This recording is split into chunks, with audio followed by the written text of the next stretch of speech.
Chapter 1027. Su Yiyen immediately understood.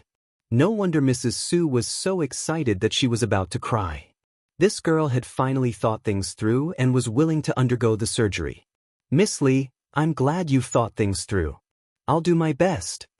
Before this, when Su Yiyen said this, Li Nam would only think that she was deliberately evading the responsibility. She was deliberately vague and left some leeway for those who couldn't cure her but couldn't bear to part with her family's compensation. However, after seeing the effects of the ointment and seeing the obvious fading of the scars, Li Nam's heart, which had been dead for a long time, finally gave birth to a glimmer of hope. Maybe she really could have a chance to change her appearance and stand in front of everyone with a new attitude and continue her former dream. Su Yiyen and Li Nam exchanged a few more words and decided on a time to meet again before hanging up the phone. Gold would always shine. Because of Xiao Kai's promotion, the scar removal ointment in the medicinal cuisine restaurant was out of stock for a while before it was back on the shelves. At this time, the first batch of customers also posted their real feedback. In an instant, the restaurant's name once again swept through various public circles of friends. The restaurant specialized in managing public accounts. Usually, other than the time to draw numbers, the waitresses were basically free. Inevitably, they were bombarded by countless customers who wanted to buy the scar removal ointment. Even some of the more famous actors in the industry came over and secretly used their status to help the waitresses prepare the next batch of ointment that had not yet been put on the shelves. One had to know that actors, especially those who filmed period dramas, had to be strong and oppressive. Even the martial arts actors who personally filmed the action scenes had scars on their bodies. It would be fine if the scars were in places that couldn't be seen, but if the scars were on the face, then it would be a big problem. Now that there was a ready-made scar removal ointment, people, regardless of whether they had scars on their bodies or not, wanted to at least stock up on a few bottles. Those with scars could be removed, and those without scars could even be beautified. There were many people who had such thoughts. This also led to a period of time where the supply of this ointment could not meet the demand. Regardless of whether they were rushing to buy or making reservations, all of them acted as if they owned a mine and threw money at Su Yiyen's shop. Cheng Juanhao still had shares in this store. Originally, because of the malicious report this time, although it was clarified that he had been slandered and that the company was innocent, because those unscrupulous media outlets had received money to beat the rhythm, there were still some people who were led by the nose. Before the truth was found out, they had already made some boycotts. It still caused some losses to the company that were hard to make up for, and Cheng Juanhao was in a terrible fix.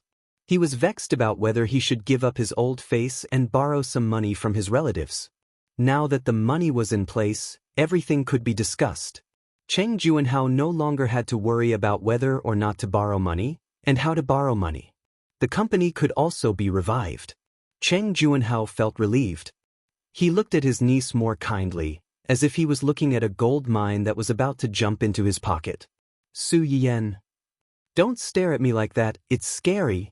Everything that had happened in the Chung family was frightening but not dangerous. At the same time, there were two other pieces of good news. One was that the evidence that Huo Chenhuan had asked Yu Zian and the others to retrieve from the research institute had been recovered. With this evidence, not only could they wash away the dirty water that had been poured on Master Cheng, but they could also send the person who had made the false accusation directly to jail.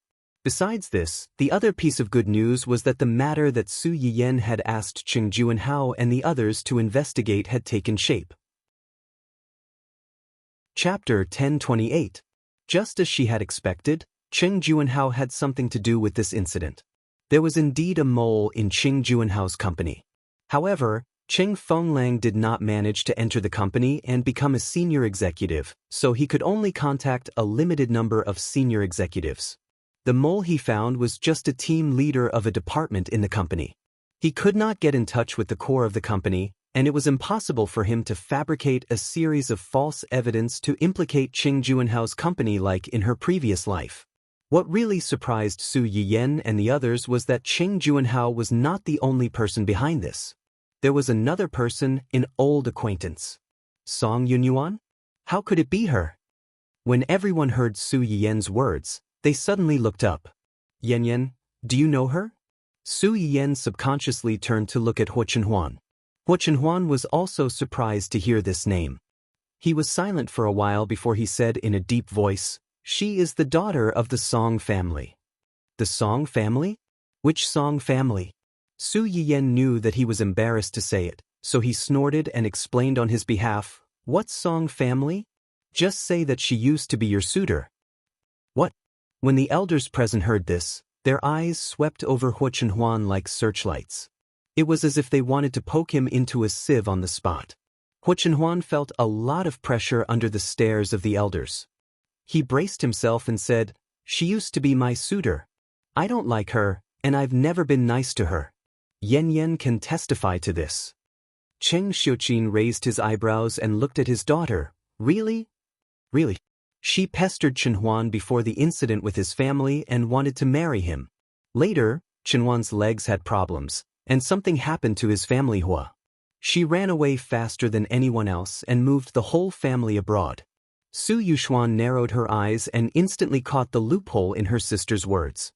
"Since you pestered him before the accident, and you didn't know him at that time, how did you know this?" This? Su Yiyan turned her head and cast a helpless look at her man.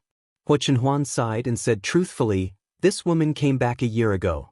When Yan Yan was pregnant, she posted some specious things to sow discord between us." As soon as Huo Chenhuan said this, everyone's expression changed again. It hadn't been long since Huo Chenhuan's legs had recovered, but this Miss Song had run away faster than a rabbit when he was in trouble. She had even moved her whole family overseas. It was obvious that she didn't plan to come back unless it was necessary. However, the truth was that she had come back a year ago after Huo Chenhuan's legs had recovered. She had even secretly schemed against the pregnant woman and stirred up trouble when she was emotionally unstable to sow discord between them. It could be said that Miss Song's intentions were clear to everyone. "Why haven't I heard you mention this before?" Su Yiyan touched her nose guiltily. "It's not a big deal. I didn't take it to heart at that time. After Chenhuan found out, he immediately dealt with her, so I didn't mention it." "Dealt with her? How did you deal with her?" "I asked someone to find out where she lived. I directly had someone tie her up, put her on a plane, and sent her abroad." As soon as Huo Chenhuan said this, the way they looked at him changed again. They were no longer as cold as before. Instead, there was a hint of complexity in their eyes. It seemed that they didn't expect Huo Chenhuan to do this. Tying her up on a plane and sending her back was simply too violent. However, when they thought about how this person had tried to destroy Su Yiyan's family, they couldn't help but say, "Well done." Chapter 1029. When Huo Chenhuan saw that their expressions had calmed down a little, she knew that she had escaped a disaster. She breathed a sigh of relief without a trace. When she turned her head, she met Su Yiyan's half-smiling eyes. She felt helpless and amused at the same time. "When I sent her abroad, I asked someone to pass her a message. She didn't remember it at all and still dared to come back." When Su Yuxuan heard Huo Chenhuan's words, she snorted coldly.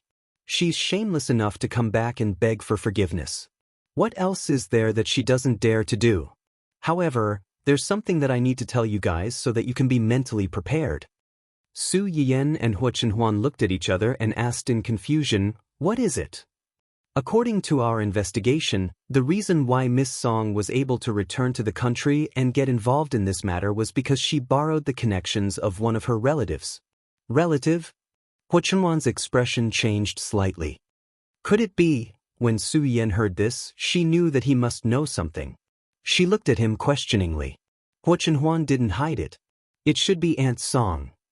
"Aunt Song?" Su Yiyan was shocked. Although Aunt Song's surname was also Song, she had never thought that she would have any relationship with Miss Song. "She's a relative of Miss Song?" "Yes. But they are not related by blood." Huo Chenhuan paused and said thoughtfully, "The Song family has always been powerful. Just like the reason why Song Yunyuan had taken a fancy to Huo Chenhuan, other than his looks, was mainly because he was the young master of the family Hua and the future heir. She wanted to use the marriage with the family Hua to soar into the sky. Aunt Song's father insisted on marrying an ordinary girl, so he broke off contact with the Song family. When Song Yunyuan pestered me, My parents and Aunt Song had not contacted each other for a long time. But I don't know where they found out that Auntie Song knew my parents, so they went to Auntie Song's house to harass her. They asked her to contact my mother and put in a good word for Song Yunyuan so that she could marry me. Su Yiyen was shocked. She didn't expect there to be such a story behind it. Then Aunt Song, how could Aunt Song not know what kind of people in the Song family? Not only she didn't say anything good about Song Yunyuan to my mother, but she also told my mother everything about her relationship with the Song family. Then, she moved out with Uncle Luo. Su Yiyen could not help but laugh out loud when she heard that. Is the Song family a scourge? They actually forced Auntie Song to move. When Hu Chenhuan saw her smile, he could not help but smile a little more. Isn't he a scourge? When she doesn't need you, she doesn't even look at you. But when she needs you, she immediately pesters you. She's scarier than a vampire. Aunt Song can't be provoked, but can't she avoid her? What happened after that? What else can happen after that? My parents originally had a good impression of Song Yunyuan. They didn't like her that much.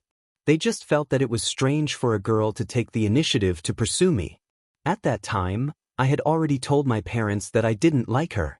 Their family made such a scene, so my parents gave up on any thoughts they had. Su Yiyen and the others sighed when they heard this. This was considered a double loss, right? Chapter 1030. Then how could she use Auntie Song's connections to do these things? Hu Chenhuan narrowed her eyes and sneered. I think it's possible that she's behind Auntie Song's back. Auntie Song might not know. But whether she knows or not, we still have to inform her about this. Su Yiyen didn't have any objections to this. She had a good impression of Luo Baoging and his wife, and knew that their family didn't have a good relationship with Song Yunyuan's family. She also felt that it was more likely that they didn't know about this. Su Yuxuan heard the gist of it from the side, and said with anger and amusement, after all this time, these two people behind the scenes, one is your rotten peach blossom, and the other is your husband's rotten peach blossom. These two rotten peach blossoms are still together? Are they trying to break you up and then divide the spoils? Hu Chenhuan and Su Yiyen. What do you mean by dividing the spoils? Not only the two parties involved, but everyone else was also shocked by his words. The room suddenly became quiet, and then someone couldn't help but laugh. The others finally reacted and laughed one by one. Su Yiyen and Su Yiyen looked at each other helplessly, but they couldn't refute. That night, Hu Chenhuan took the initiative to call Luo Baoging and his wife and told them about this matter. After hearing the whole story, the two were really surprised, especially Song Linghua, who was really angry. I knew that she wouldn't come back for anything good this time. Song Yunyuan's return to the country had been on her side. Although Song Linghua didn't like this family, she was still an elder. If she was too calculative with the younger generation, people would think that she was petty. Therefore, she didn't care too much about Song Yunyuan's return. As long as she didn't cause any trouble for her, she would turn a blind eye and pretend that she didn't have this strange relative. Who would have thought that even though she wanted to ignore this junior actually did all he could to harm her family behind her back. He even almost caused her and her husband to lose their chastity in their later years. Huan, little Su. This is indeed our negligence. I didn't expect. Su Yiyen could hear the guilt in Song Linghua's words. I know you and Director Luo's character. Otherwise, I wouldn't have called you as soon as I found out about this. I just wanted to let you know the whole story and avoid any unnecessary misunderstandings in the future. That's true.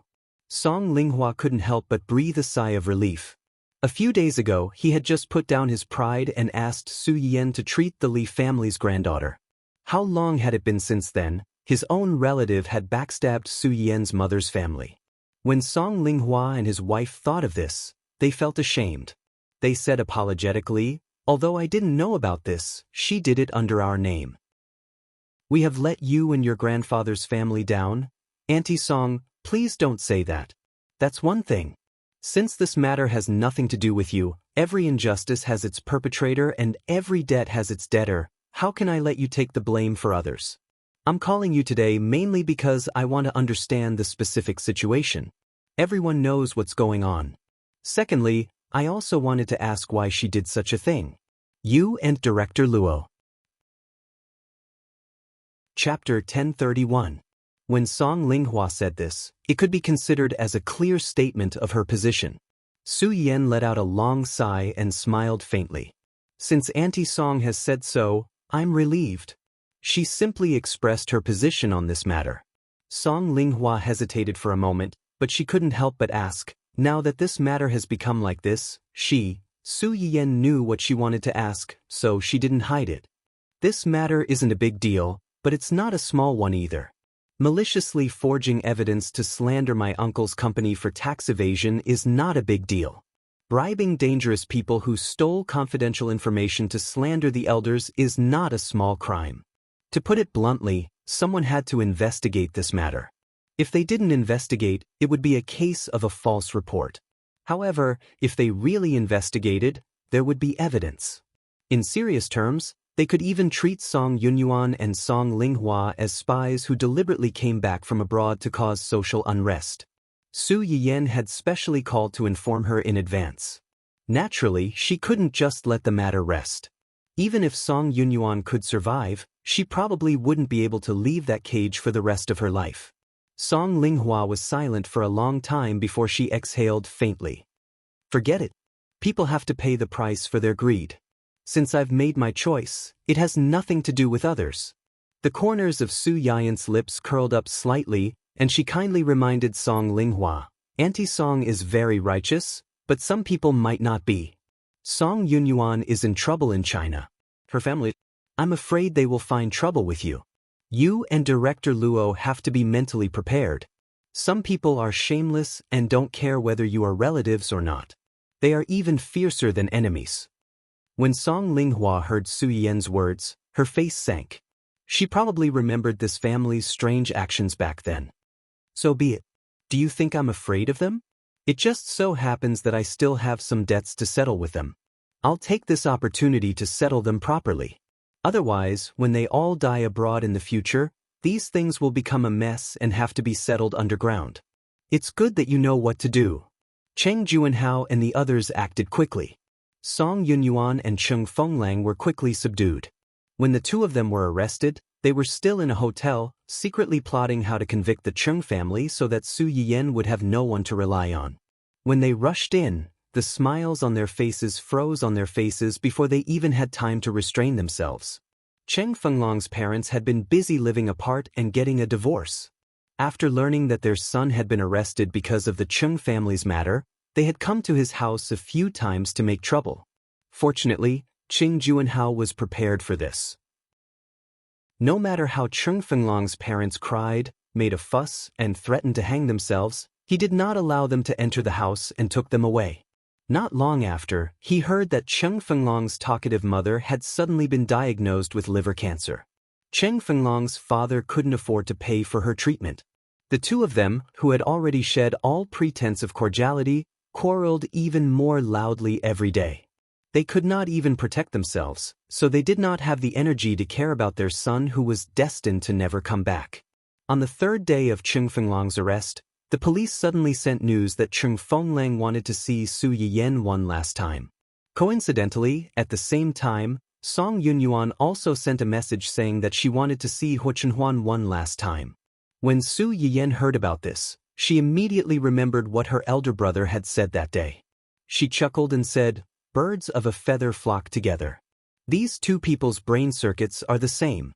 No wonder they can be together. Chapter 1032.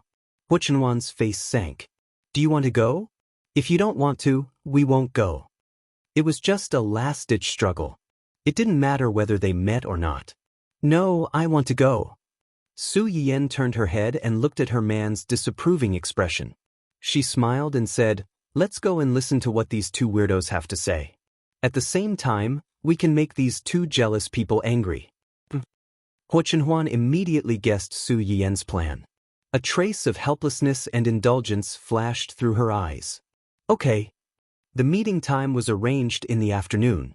Considering that these two people might be locked up in the same place in the future.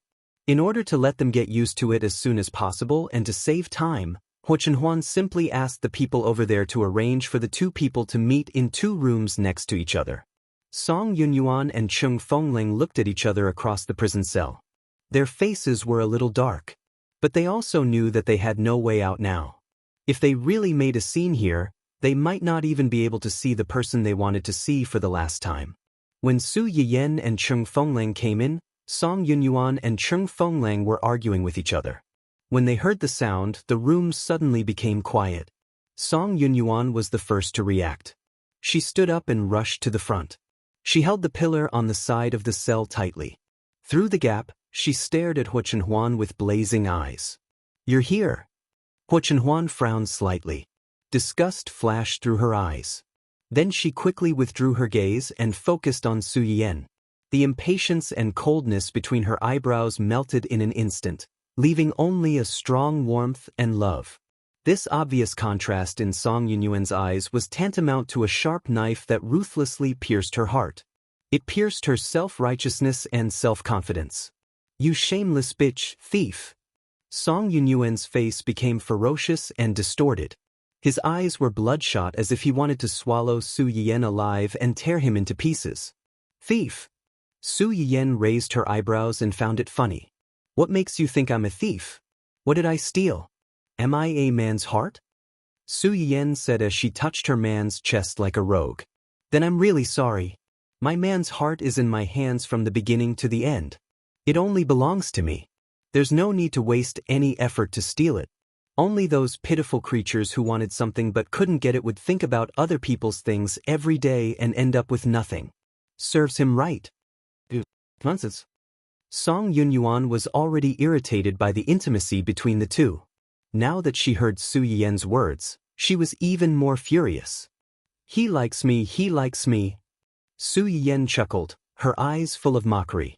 "Are you a roundworm in his stomach? Whether he likes you or not, how would you know? Or did he do something to make you misunderstand that he likes you? If that's really the case, now that we're here, I don't mind you bringing up some old and rotten accounts. Tell me, why does he like you?" Song Yunyuan's affectionate expression suddenly froze. Although she made a solemn vow, she really couldn't say 1, 2, 3, 4, 5. After all, whether it was in the past or now, Huo Chenhuan seemed to be avoiding her like the plague, not to mention treating her well. She thought about the last time she returned to the country happily and finally found an opportunity to secretly sow discord between Su Yiyan and his wife. Chapter 1033. However, as soon as it started, Huo Chenhuan sent someone to pack them up and send them on the plane. Song Yunyuan was full of confidence when she came back, but she was humiliated when she was sent back. She didn't believe that Huo Chenhuan would treat her like this. It must be that this woman knew the truth and secretly drove her away behind his back. Yes, it must be like this. Song Yunyuan looked at Su Yiyan with increasingly cold and resentful eyes. "Chenhuan, don't be fooled by this woman. She is a shameless b****tis. Do you know that she sent people to catch me behind your back and forced me to leave? She even threatened me that if I dared to come back to you, she would kill me and my family. Don't be fooled by how gentle and considerate she pretends to be in front of you. In fact, she is a vicious b****tis. Are you done scolding? What?"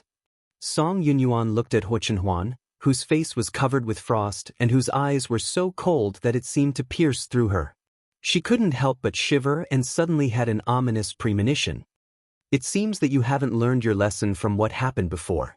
You didn't take the warning I asked Xian to give you to heart at all. You." Huo Chenhuan's words were tantamount to admitting that everything that happened before was his doing. Taking a step back, even if it wasn't an order from his mouth, it must have been approved by him. Song Yunyuan's eyes narrowed. She was hit hard. She couldn't accept that Huo Chenhuan really didn't have any feelings for her. Just like how Huo Chenhuan had rejected her countless times in the past, she was the one who pestered him and refused to let go. In the end, when Huo Chenhuan was in trouble, she ran away faster than anyone else. After knowing that his legs had recovered, Song Yunyuan spontaneously beautified everything that had happened in the past. Huo Chenhuan also had feelings for her. It was only because she had left and hurt his heart that he retreated and settled for the next best thing, which allowed another woman to take advantage of him.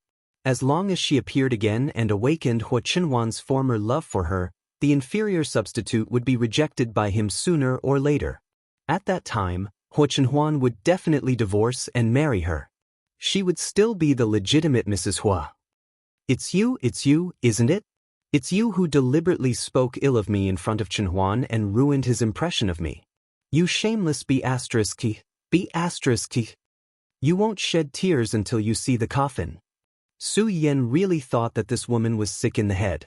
You're a dog skin plaster who worships the powerful and tramples on the weak. You run away when you encounter trouble, and once you find out that there's something to gain, you try every means to stick to me. What gave you the confidence to make you think that your image in Chenhuan's eyes is so pure and unattainable? Song Yunyuan's face was livid. She opened her mouth and wanted to refute. Su Yiyan didn't intend to give her a chance at all. The person in question is right here. Do you want to ask him if he ever had any feelings for you? As soon as Su Yiyan's voice fell, the person in question denied it without thinking.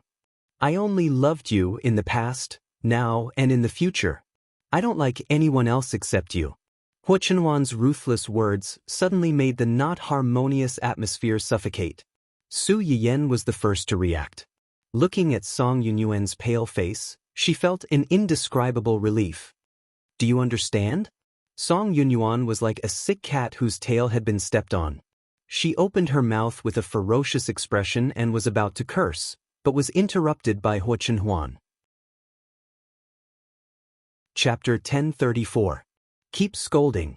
If you scold my wife, I'll send one of your relatives to accompany you. You've just scolded me 4 times. Within a month, I'll send 4 of your relatives to reunite with you. Don't worry, I won't let you wait long. Hua Chenhuan's words were light as if they were just a joke. But as long as one looked at his expression and the way he stared at Song Yunyuan at the moment, no one would think that he was joking. Song Yunyuan met his gaze and felt a chill run down her spine.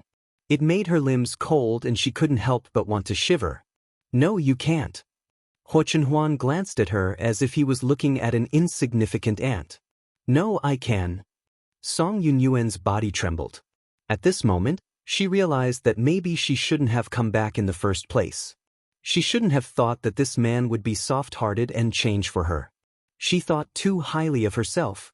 Su Yiyan saw the change in Song Yunyuan's expression and didn't have any sympathy in her heart. She dared to seduce her husband so blatantly in front of her. Who knew what she was thinking about her husband behind his back? Thinking of this, Su Yiyan couldn't help but feel disgusted.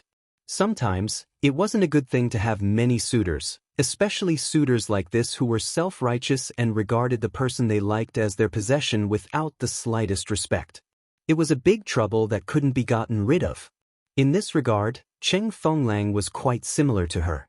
Just as she was thinking about this, Cheng Fenglang, who had been watching this farce coldly from the side, finally couldn't hold back and shouted with a sad expression, "Yen, Mr. Cheng, we don't know each other well." The expression on Cheng Fenglang's face suddenly froze. Song Yunyuan next door sneered as if she was mocking Cheng Fenglang for thinking too much. She was having a hard time, and so was Cheng Fengling. They were all in the same boat, and no one needed to discuss the other. Cheng Fenglang's IQ was still a little higher than Song Yunyuan's. The expression on his face only stiffened for a moment before he quickly adjusted. He frowned and said, "Is there any misunderstanding between us?" "Uncle, weren't you the one who reported the company?" "How could I?" Su Yiyan interrupted his explanation. "Grandpa has been slandered for taking kickbacks and stealing the research results of his staff. Do you dare to say that you have nothing to do with it?" Cheng Juanhao looked into Su Yiyan's eyes. His heart trembled slightly, and a trace of guilt flashed across his eyes. However, he understood that he couldn't admit to this because once he did, he would be doomed eternally. "I don't understand what you're talking about. I've heard about what happened between my uncle and the old man. In my heart, I also hope that these things aren't true. It's just that my parents have been in a lot of trouble recently, and I can't take care of myself. That's why I haven't taken the time to care about my uncle and the old man. You can't think that this matter has something to do with me just because of this, or even that I'm behind it." What good can I do if something happens to the old man and uncle? It's true that there's nothing good for you if something happens to your grandfather and uncle. However, there's a kind of person in this world who, even if it's not beneficial to himself, still likes to harm others. It's just for his vanity that has nowhere to go. Cheng Fenglang frowned and wanted to explain, but he was interrupted by Su Yiyan again. Why do you think you're here? Do you think I'll tell you this without definite evidence? Do you think the police will arrest people without definite evidence? Chapter 1035. Cheng Fenglong's face turned from green to white, from white to green, changing unpredictably. Su Yiyan was too lazy to continue talking to him. If Cheng Fenglang was like Song Yunyuan, crying and making a fuss, she would be in the mood to play with him. But now he knew that the things he had done had been exposed, but he was still stubborn and trying to get himself out of this matter. He really thought they were fools. If you tried so hard to see me just to say these words, then you're done. Now that you've said it, I'm too lazy to listen to the rest. That's it, let's go. As Su Yiyan spoke, she pulled Hu Chenhuan and was about to walk out. Seeing this, Cheng Fenglang could no longer care about anything else. Wait. Is there anything else?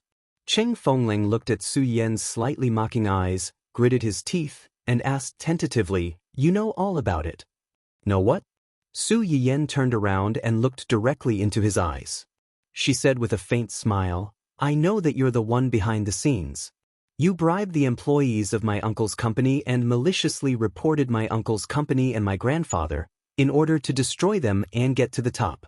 Or do you know that more than 90% of the reason you did all this is because you like me, and you want to take revenge on my uncle and my grandfather, so that I have no one to rely on and can only rely on you? You already know. Cheng Fenglang looked at Su Yiyan with a burning gaze that had never been seen before. It was as if she had opened the window paper and destroyed some kind of imprisonment that had originally restrained him. Yiyan, I like you. I've liked you for a long time. You don't know how much I like you and how long I've liked you.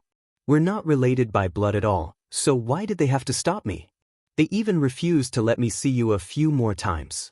As soon as they knew my feelings for you, they sent me abroad regardless of anything, so that I could never see you again. They deserve to die. Anyone who stops me from being with you deserves to die. As long as they are dead, no one will be able to stop us. As long as they are dead, you can be with me. You will belong to me alone. At this moment, Cheng Fenglang finally revealed his crazy side. He knew very well that once his deeds were exposed, Su Yiyan would not let him go. The Qing family would not let him go either. Since that was the case, there was no need for him to hide the shameful thoughts that he had been hiding all these years. Hu Chenhuan's face was as black as the bottom of a pot when he heard this man's naked confession and his almost crazy desire to monopolize his wife. Just as he was about to make a move, he was stopped by Su Yiyan. So what? What? So what if they stop you? Su Yiyan looked up at Cheng Fenglang and said in an unprecedentedly cold tone, You were wrong from the beginning. You like me, but I don't like you. It has nothing to do with whether we are related by blood or not. Even if they don't send you abroad, I can't be with you. Cheng Fenglang was shocked, and his always gentle and calm face became distorted and ferocious. Then who do you like? Cheng Fenglang pointed at Hu Chenhuan, gnashed his teeth and growled, How can I not compare with him? I can give you whatever he can give you. As long as you are willing, I don't mind that you married him and had a child with him. As long as you are willing, I am willing to give you anything. Chapter 1036. Cheng Fenglang said and even stretched his hand out of the fence, as if he wanted to pull Su Yiyan. What do you love about him? Money? Don't tell me you like him. When you married him, he was just a cripple that no one wanted. Su Yiyan hated it the most when people talked about Hu Chenhuan's crippled legs. Cheng Fenglong's words could be said to have accurately poked her Achilles' heel. With a bang, all the fire in her stomach was ignited. You really don't believe me? I just like him. Whether he is well or crippled, I like him. The fact is, in my heart, you are not even comparable to a cripple. No, in my heart, you can't even compare to a single hair of his. You don't deserve to be compared to him. Money? Do you think I care about your stinky money? Let me tell you, when I got married, the dowry my parents gave me, and the betrothal gift my husband gave me, can make you struggle less for hundreds of years. You can't compare to him, your ability is not good, and you don't earn as much money as others. Who gave you the courage to vow that you can compare to him? Is it this cellmate next to you? With just a few words, Su Yiyan had managed to diss both of them at the same time. Huo Chenhuan couldn't help but laugh on the spot. The depression in his heart disappeared without a trace. Although he regretted that he couldn't show his masculinity in front of his wife's protective appearance really made him love her to the bone. Cheng Fenglang was directly refuted by her words. After a while, he reacted. His lips trembled slightly and he said, "This is the real reason why you married him? I was wrong about you. My mother was right. You are the same as those vain women." Su Yiyan narrowed her eyes. She intuitively felt that she couldn't understand these brain-dead people whose brain circuits were in a dead knot. Huo Chenhuan didn't want to hear anything bad about Su Yiyan from other people's mouths. She sneered, "Yes, I spent all my savings to beg Yanyan to be with me and marry me." You? Cheng Fenglong's expression changed slightly. Song Yunyuan subconsciously tightened her grip on the pillar. Her eyes were filled with jealousy and hatred. "She is worth it. I was willing to. I got what I loved all my life. I got what I wanted the most. If you can't get it, it only means that you're incompetent and unworthy.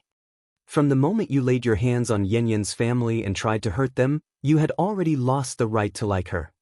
Huo Chenhuan looked at Cheng Fenglang with a cold gaze as if he was looking at a dead man.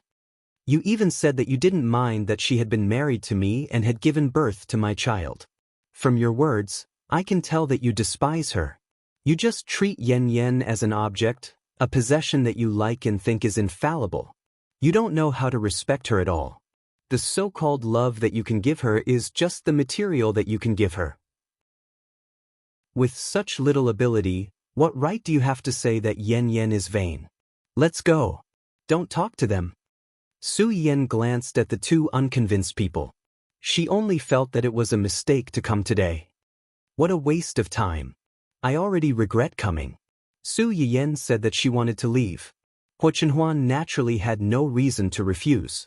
She immediately took Su Yiyan's hand and led her out, leaving the two losers staring at each other and mocking each other. "This is your so-called white moonlight. Look at her. Does she care about you? You're asking for humiliation." Chapter 1037. Cheng Fenglong's face darkened, and he sneered back. "Is this your so-called childhood sweetheart? You're young and affectionate. I'm afraid she doesn't even remember your name, right? I feel ashamed for you." The two losers couldn't get any benefits from Su Yiyan and Cheng Fenglang, so they had to turn to attack their allies around them. In the rest of their short and long lives, they had to fight with each other. Su Yiyan came out with Huo Chenhuan. She was still angry and looked like she wanted to hit someone. Huo Chenhuan was a little angry, but he calmed down when he saw her like this. He bent his lips and said with a faint smile, "Didn't you say you wanted to come? Why are you being so awkward now?" "I regret it." Su Yiyan snorted and said unhappily, "I wanted to come here and make these people angry. Who would have thought that they were so weird? They made themselves angry first." Huo Chenhuan knew what she was angry about. He comforted her softly, "It's okay. Anyway, we won't see them again." Su Yiyan was silent for a moment and asked tentatively, "How long will they be locked up like this?" Huo Chenhuan didn't answer her immediately. Instead, he asked, "How long do you want them to be locked up?" "Of course, I want them to be locked up as long as they can. Don't let them out to harm people again." "As you wish." Su Yiyan looked up at him in confusion, but she didn't ask more. Cheng Fenglong's matter was quite big. The Cheng family couldn't hide it, and they didn't want to help their family hide it. Although Cheng Juanhao's company was founded by himself, he was helped by some relatives and friends who had a good relationship with him. Cheng Juanhao was not a person who would kill a donkey after it had outlived its usefulness. After the company grew stronger, he paid back most of the people who had helped him. Those who had a certain ability worked in the company. Those who had limited talent in this area could not take on heavy responsibilities. According to the original investment, they could get dividends every year. Cheng Fenglong's original intention was to destroy Qing Juanhao's company and the Qing family. But strictly speaking, didn't he also touch the cake of many relatives and friends? The people who originally had a good relationship with their family quickly turned against them after learning about this matter. They sharpened their knives to teach them a lesson, but found that Cheng Fenglang had already been captured. Cheng Fenglong's mother had liver cancer and had a falling out with Cheng Fenglong's father. She had no money for treatment and was struggling to survive in the hospital. Of course, Cheng Fenglong's father was not much better. Perhaps because of the chaos in his family, he was also in a bad mood. He went out to get drunk alone, and in the end he went crazy outside and bumped into or almost molested a pregnant woman. She was so scared that she almost had a miscarriage. When the pregnant woman's husband found out, he naturally couldn't take it lying down. He directly beat Cheng Fenglong's father and sent him to the hospital. The worst thing was that the man had been too heavy-handed. He had kicked Cheng Fenglong's father's body so hard that he was basically crippled. When Cheng Fenglong's father woke up and learned of this bad news, he almost couldn't catch his breath and went to see his old father who had passed away. His eldest son was crippled. Not to mention that there was an 80% to 90% chance that he would not be able to get out of prison in the future. Even if he did, there was basically no hope. His wife had become like this. He originally wanted to divorce her or simply kill her, marry another one, and try to have another child. Now there was no hope at all.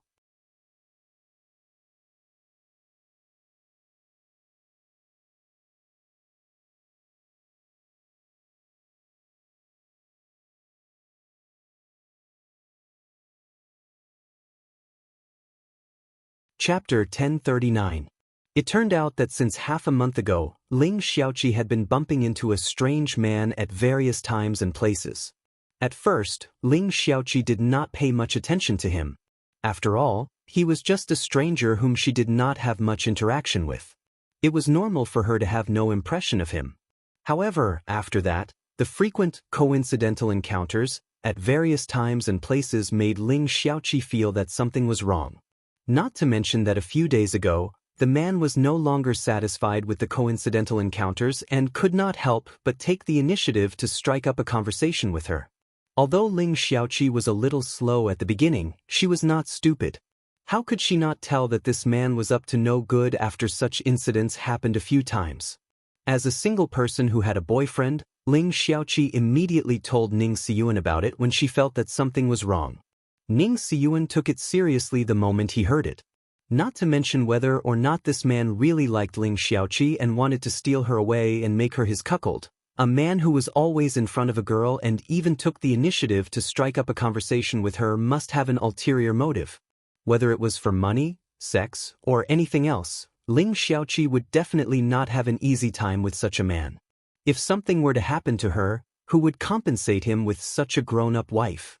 Ning Siyuan made a prompt decision and assigned a few bodyguards to protect Ling Xiaoqi 24/7 so that she would not have any chance of being left alone. Apart from that, he also specially got someone to investigate who this bastard who dared to mess with the Almighty was. He didn't expect that he would find something that was intriguing. He came to me because of that man. Su Yan frowned. What do you mean? Their company's chairman and that man are friends.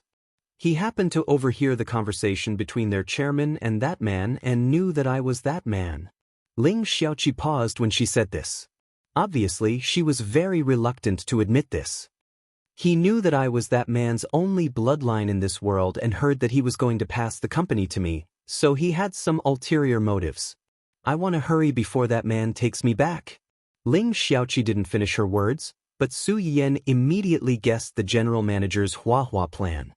He wants to seduce you before you are recognized, win your heart in advance, and marry into your family after you are recognized? Yeah. Su Yan was angry and disgusted. She sneered and said, "This man's appetite is really not small."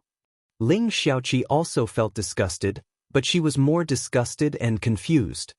What do you think he thinks? You should at least have some professional integrity before trying to seduce someone. You should do your homework first. I already have a boyfriend, yet you're still trying to get close to me. Are you trying to be a third party? You're underestimating some people's moral integrity. So what if he's a third party? As long as he can get inexhaustible wealth and become the best of the best, even if he is asked to kill and set fire, he will do it. Being a third party is not even an appetizer for them. Believe it or not, if you really inherit that man's family property, as long as you wave your hand, many people will be willing to be your third, fourth, or fifth party. Ling Xiaoqi was disgusted by Su Yiyan's assumption. She shook her head quickly and said, I don't want any third party, fourth party, or fifth party. One boyfriend is enough. I can't handle more than one, and I don't want that man's stinky money. I'm disgusted with his things. You think so, but others don't think so. Chapter 1040. The man who hit on you has been married for a long time. His wife is the daughter of a director of Qian Group. Ling Xiaoqi was a little surprised. Ning Siyuan didn't tell her about this. Then why is he still? I guess he's not a particularly well-behaved person. He's bent on climbing up and unwilling to be under others. However, his father-in-law is just a small director of Qian Group. He's not even the chairman. And the chairman of their company is friends with that man. They're of the same generation.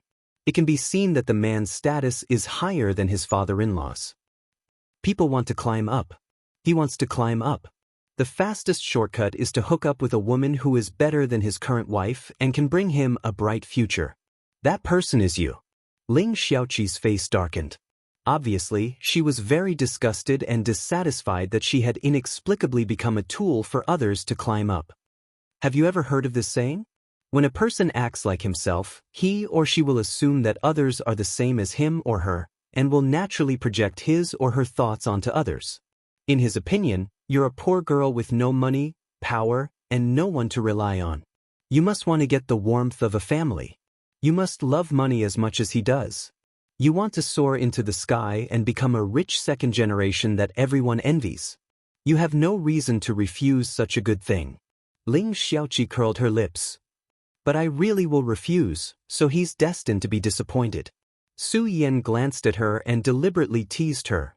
Even if you don't refuse, you can't fall in love with someone else.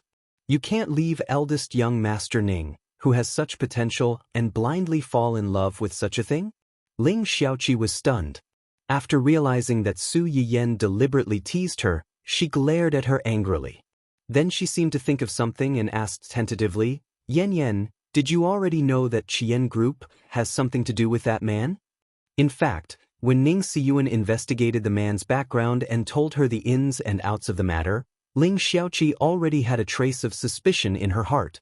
When she had just returned from abroad, she had interviewed for several companies before deciding to go to Qian Group, which had better conditions in all aspects. But in the end, before she could apply for a job, she was forced into Dongqing by Su Yiyan.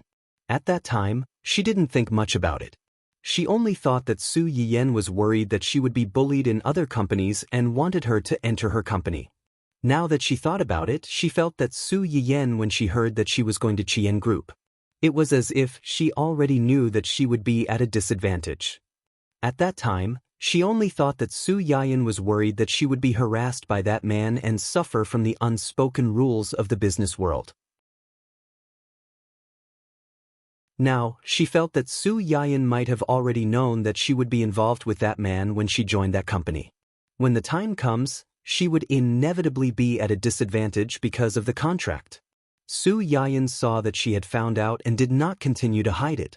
She sighed and asked carefully, "Are you angry?" "I'm not angry. I just hope that you can tell me the next time something like this happens. After all, I'm the person involved. I know you're doing it for my own good, but it's a little uncomfortable to be kept in the dark about such things. Also, I'm an adult. Don't treat me like a child and a fragile thing. Although I hate that man, he's really not that important in my heart." Chapter 1041. While Ling Xiaoqi was talking, Su Yiyan had been carefully observing her expression. When he was sure that she didn't force herself to talk about that man, he heaved a sigh of relief. He knew that she had finally let it go. Yes. You've grown up. You're no longer a child. How can a child fall in love with someone? I was thinking too much. I didn't tell you before because I was worried that you'd do something stupid on impulse. You're just a girl after all. Those people have money and power, and they'll do anything to achieve their goals. Who knows what kind of despicable things they'll do? It's different now. Someone has someone to protect her. She's confident and doesn't need me to worry about her. That's good. Ling Xiaoqi was stunned for a long time before she realized that Su Yiyan was making fun of her. Her face flushed red, but she didn't refute him. Ning Siyuan had indeed helped her a lot this time. Su Yiyan was laughing, but he was still thinking about business. Since you already know the twists and turns of this, what are you going to do? The key to this matter wasn't the man who had tried to seduce her, but Ling Xiaoqi's cheap father, who still wanted to bring her back to acknowledge her ancestors and become a puppet. This person had appeared before, but Su Yiyan had used some tricks to chase him back to his original position. He couldn't even take care of himself and wouldn't have the chance to find trouble with Ling Xiaoqi. However, this wasn't a long-term plan. If he wanted to solve this once and for all, he had to think of another way. Actually, Siyuan has discussed this with me. What did he say? He said that if I'm willing, he can help me destroy their family and take over their business under his name. Then what? Ling Xiaoqi avoided Su Yian's gaze and said embarrassedly, then give it to me as a betrothal gift. Betrothal gift? Su Yian felt that he had been shown off. He said with a subtle expression, so, he's going to propose to you? Ling Xiaoqi was stunned. For a moment, she didn't know how to answer. Su Yiyan didn't continue on the topic of the couple. He only asked tentatively, what do you think? Ling Xiaoqi pursed her lips. After a long silence, she said, actually, I don't really want it. Well, you have to. You have to. Yen. Ling Xiaoqi looked at Su Yiyan in surprise and confusion. That's his love for you, and it's what you deserve. Su Yian held Ling Xiaoqi's hand and said earnestly, you have to understand that letting that man take you home, force you to be his daughter, and then force you to marry the son-in-law he likes and give birth to an heir with his blood to inherit his family property is completely different from your boyfriend buying his family property and giving it to you as a betrothal gift. The former means forcing, coercion, bullying, and oppression. The initiative is in the hands of others, and you are the one who is controlled. The latter means that the initiative is in your hands. As long as you're willing, no one can force you. As long as you want, you can even make those who you don't like and who have let you and Auntie Ling down pay the price. Ling Xiaoqi narrowed her eyes. You mean, why did that man let your mother down? Wasn't it because he thought he was extraordinary and couldn't bear to give up his wealth and status? He was a scum in human skin. Without these things, do you think he can still live a decent life? Chapter 1042. Ling Xiaoqi lowered her eyes slightly and still didn't speak. Su Yian could tell that she was wavering.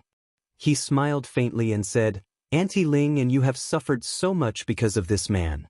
You even had to bear some bad names because of him. I don't believe that you don't hate him at all.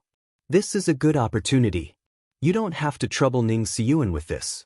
He's your boyfriend. It's only right for him to protect you. Moreover, this isn't difficult for him. Ling Xiaoqi's cheap father had some family connections, but those family connections were really not enough in front of the Ning and Qi families. If Ning Siyuan really wanted to mess with him, it was only a matter of time before his family's company fell into Ling Xiaoqi's hands. Being kind to your enemy is being cruel to yourself. Ling Xiaoqi nodded seriously. I understand. I'll consider it seriously. By the way, when you ask Ning Siyuan to keep an eye on that man, don't forget to keep an eye on his wife. A person who has nothing is more dangerous than an uncivilized beast when he goes crazy. With Su Yian's reminder, Ling Xiaoqi finally remembered that the man had a wife who had a marriage alliance with him. That wife even gave birth to a son for him. However, the son died in an accident, and he couldn't have another child. That was why he thought of her. Although Ling Xiaoqi didn't have a child yet, she put herself in his shoes. If her husband couldn't wait to pick up another woman's child and come back to snatch her child's things when her child had just died in an accident, she would probably go crazy on the spot. Ling Xiaoqi hadn't met Qin Fangda's first wife, so she didn't know what kind of person she was. However, while one shouldn't have the intention to harm others, one should still be wary of others. I'll mention this to him. Su Yiyan wasn't particularly close to Ning Siyuan, but Su Yiyan thought highly of his ability and how much he cared about Ling Xiaoqi. Therefore, he didn't pay much attention to this matter after that. On the third day after Su Yian's family returned, the Li family hurriedly came looking for them. Along with them were Song Linghua and his wife. Strictly speaking, although Song Yunyuan's matter had nothing to do with the two elders, it was more or less because Song Yunyuan used their names to intimidate others. The two elders still felt a subtle sense of guilt towards Su Yiyan. When they heard that the Li family was coming to visit Su Yiyan, they hurriedly followed along and even brought along a large pile of gifts. Su Yiyan had just come down from upstairs when he heard the announcement. He was shocked by the group of people. "It's good that you're here. Why did you bring so many things?" "These are gifts from my family to thank you." Lianam's limbs were still tightly wrapped like before, but there was an additional cap on his head and a mask on his face. Although it was still tightly covered, at least he was willing to reveal his skin except for his facial features. It was a big improvement. This time, besides Grandpa and Grandma Li, Lianam's parents also came along with Lianam. Mother Li was a very elegant middle-aged woman. Perhaps because of her daughter's misfortune, she faintly exuded a melancholy aura. However, when she heard her daughter's words, the expression on her face suddenly became more lively. She smiled faintly and said, "Nanan is right. I heard from my family that Miss Su's scar removal ointment is very effective. Nanan previously..."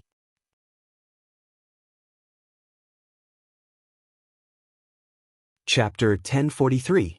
When Mother Li said this, she subconsciously glanced at her daughter. Her eyes were slightly red, but she quickly stabilized her emotions and revealed a hint of obvious joy in her eyes. "She is now willing to communicate with us and cooperate with the treatment. This is something we didn't dare to imagine before. This is all thanks to Miss Su. You are our family's benefactor. I hope you can accept this small token of appreciation. In the future, please take care of Nanan." Frankly speaking, when the two elders wanted to bring Li and Nam over, the couple was opposed to it. In the past few years, they had sought out countless well-known doctors for Li and Nam. They didn't think that a young man in his early 20s could really help them solve their problem. Who knew if bringing a child over would cause harm to her again? But who would have thought that it was this young man, whom they didn't have any hope for at the beginning, who helped their disheartened daughter take that crucial step forward? "You flatter me. I just did what I could." The focus is still on Miss Li. If she is not willing, no one can force her. That was true, but if it wasn't for Su Yiyan's scar removal ointment that gave Li and Nam hope of recovery, how could she walk out of this dead end and pull herself together again? Mother Li was very grateful to Su Yiyan, but she could tell that Su Yiyan didn't like to take on jobs, so she didn't continue to flatter her. She just hid this gratitude in her heart. Su Yiyan said a few words to Mother Li, then turned her attention to Song Linghua and her husband. "Auntie Song, you are again." Song Linghua and Luo Baoging looked at each other and said awkwardly, "You must have suffered a lot this time. This is a little token of our appreciation to help you calm down." "You are too polite." Su Yiyan's eyes flashed. She knew what the two were referring to, but she didn't expose them. She smiled faintly and asked, "Auntie Song, how have you been? Did you encounter any troubles?" Of course, there were troubles. Just as Su Yiyan had predicted, Song Yunyuan was arrested. Her family would definitely seek help from Song Linghua, a relative in China. Song Linghua didn't know how these people had the audacity to order her around. Anyway, she didn't spoil them. He directly told them that he couldn't help, and neither could Luo Baoging. At the same time, he also provoked them and admitted that all of this was Song Yunyuan's own doing. He deserved to end up like this. If they were smart, they would treat it as if they didn't have this daughter in the future. They would live their lives honestly and not engage in those crooked practices. Perhaps they could still live the rest of their lives well. Otherwise, once these words were spoken, the consequences could be imagined. Song Yunyuan's parents cursed over the phone. Song Linghua couldn't be bothered to be long-winded with them. She simply hung up and blocked them, strangling all of their curses in the cradle. However, to be able to raise a daughter like Song Yunyuan, her parents weren't easy to deal with. Even though Song Linghua blocked them, they still had ways to harass them. However, this situation didn't last long. Huo Chenhuan kept her word. She said that she would send Song Yunyuan's relatives to accompany her, so she sent them in. The Song family had no power to fight back. After losing several talents, they finally understood that Song Linghua's warning was not groundless. They chose to admit defeat before all the members of the family fell, returning their family's peace. It's okay. It's all settled. Chapter 1044. Su Yiyan was just asking casually. She wasn't very interested in the Song family's affairs. She quickly turned her attention to the young man beside Lian Nam who looked strangely familiar. Today, other than Lian Nam's grandfather and grandmother, who had been here once before, her parents were also here. Other than them, there was this young man who had a subtle expression and looked at her from time to time. This is, when Su Yiyan took the initiative to ask, Mrs. Li and the others hurriedly introduced him. This is my nephew, my sister's child. He and his sister grew up together and have always been very close. Today, when he heard that we were coming, he insisted on coming to see us. Mrs. Li said as she waved at the young man. Jihong, say hello to Miss Su. Jihong. Su Yiyan was stunned. In Jihong? When Jingping's newly hooked up with a capable young actor? Can't be such a coincidence. In Jihong was a little surprised when he heard Su Yiyan call out his full name. He frowned slightly. You know me? Su Yiyan didn't expect that the person she helped treat for Song Linghua's sake would be In Jihong's cousin. Was this a coincidence? You're an actor, an insider. I have an entertainment company under my management. Isn't it normal to know you? Hearing this, the Li family also remembered Su Yiyan's identity. They knew that she wasn't only Huo Chenhuan's wife, but also ran an entertainment company that was part of her dowry. She had many well-known male and female artists under her management. Song Linghua and Luo Baogang had worked with her in this area, so they reconnected with her and her family Hua. If Miss Su didn't mention it, I would have forgotten. Jihong, didn't you always praise that Red Dancer was especially good? That drama was invested in by Miss Su's company, and your grandpa Luo personally directed it. After Hai Yi's Empress failed both in terms of viewership ratings and reputation, Dong Cheng's Hongling could be said to be the complete opposite. Even in the later stages of the broadcast, the ratings still did not decrease. Instead, there was a trend of increasing. One had to know that many TV series nowadays had strong starts and weak ends. The first 10 or so episodes would attract the audience's attention first, but the last 10 or so episodes would start to crazily pour in. This made many viewers who only wanted to watch the characters' ending feel as if a fishbone was stuck in their throats. It was tasteless to eat, but it was a pity to abandon it. He could only vent his dissatisfaction by getting low ratings. Naturally, the ratings of the series dropped. As for Red Brave, due to its high performance throughout the entire process, there was not a single drop in the plot even in the middle and later stages of the production. It was deeply loved by the audience, and in just 1 or 2 months, it had already become the most popular drama series of the year. Unsurprisingly, Dongqing Entertainment, the biggest investor, became the biggest winner of this explosive production. With this drama alone, they earned back more than half of their investment last year. It was a solid start for Su Yiyan's IP project. In Jihong had indeed praised the show before and even tried his best to recommend it to his relatives and friends. Not to mention other things, many people in the Li family had been led into the pit by him. However, in the past month after he joined the cast, his family had been watching the show happily. As the person who had first recommended the show to them, he had become less and less talkative about it. No one thought much about it.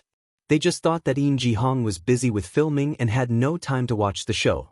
Naturally, he would not discuss the plot with them. However, it seemed that this was not the case. Chapter 1045. In Jihong's mind went blank for a moment when he heard his aunt mention dancing in red. Even his expression froze for a moment. Mother Li did not think much of it when she saw him like this. She thought that he was surprised to find out that the show he liked was produced by someone he knew, so he could not react in time.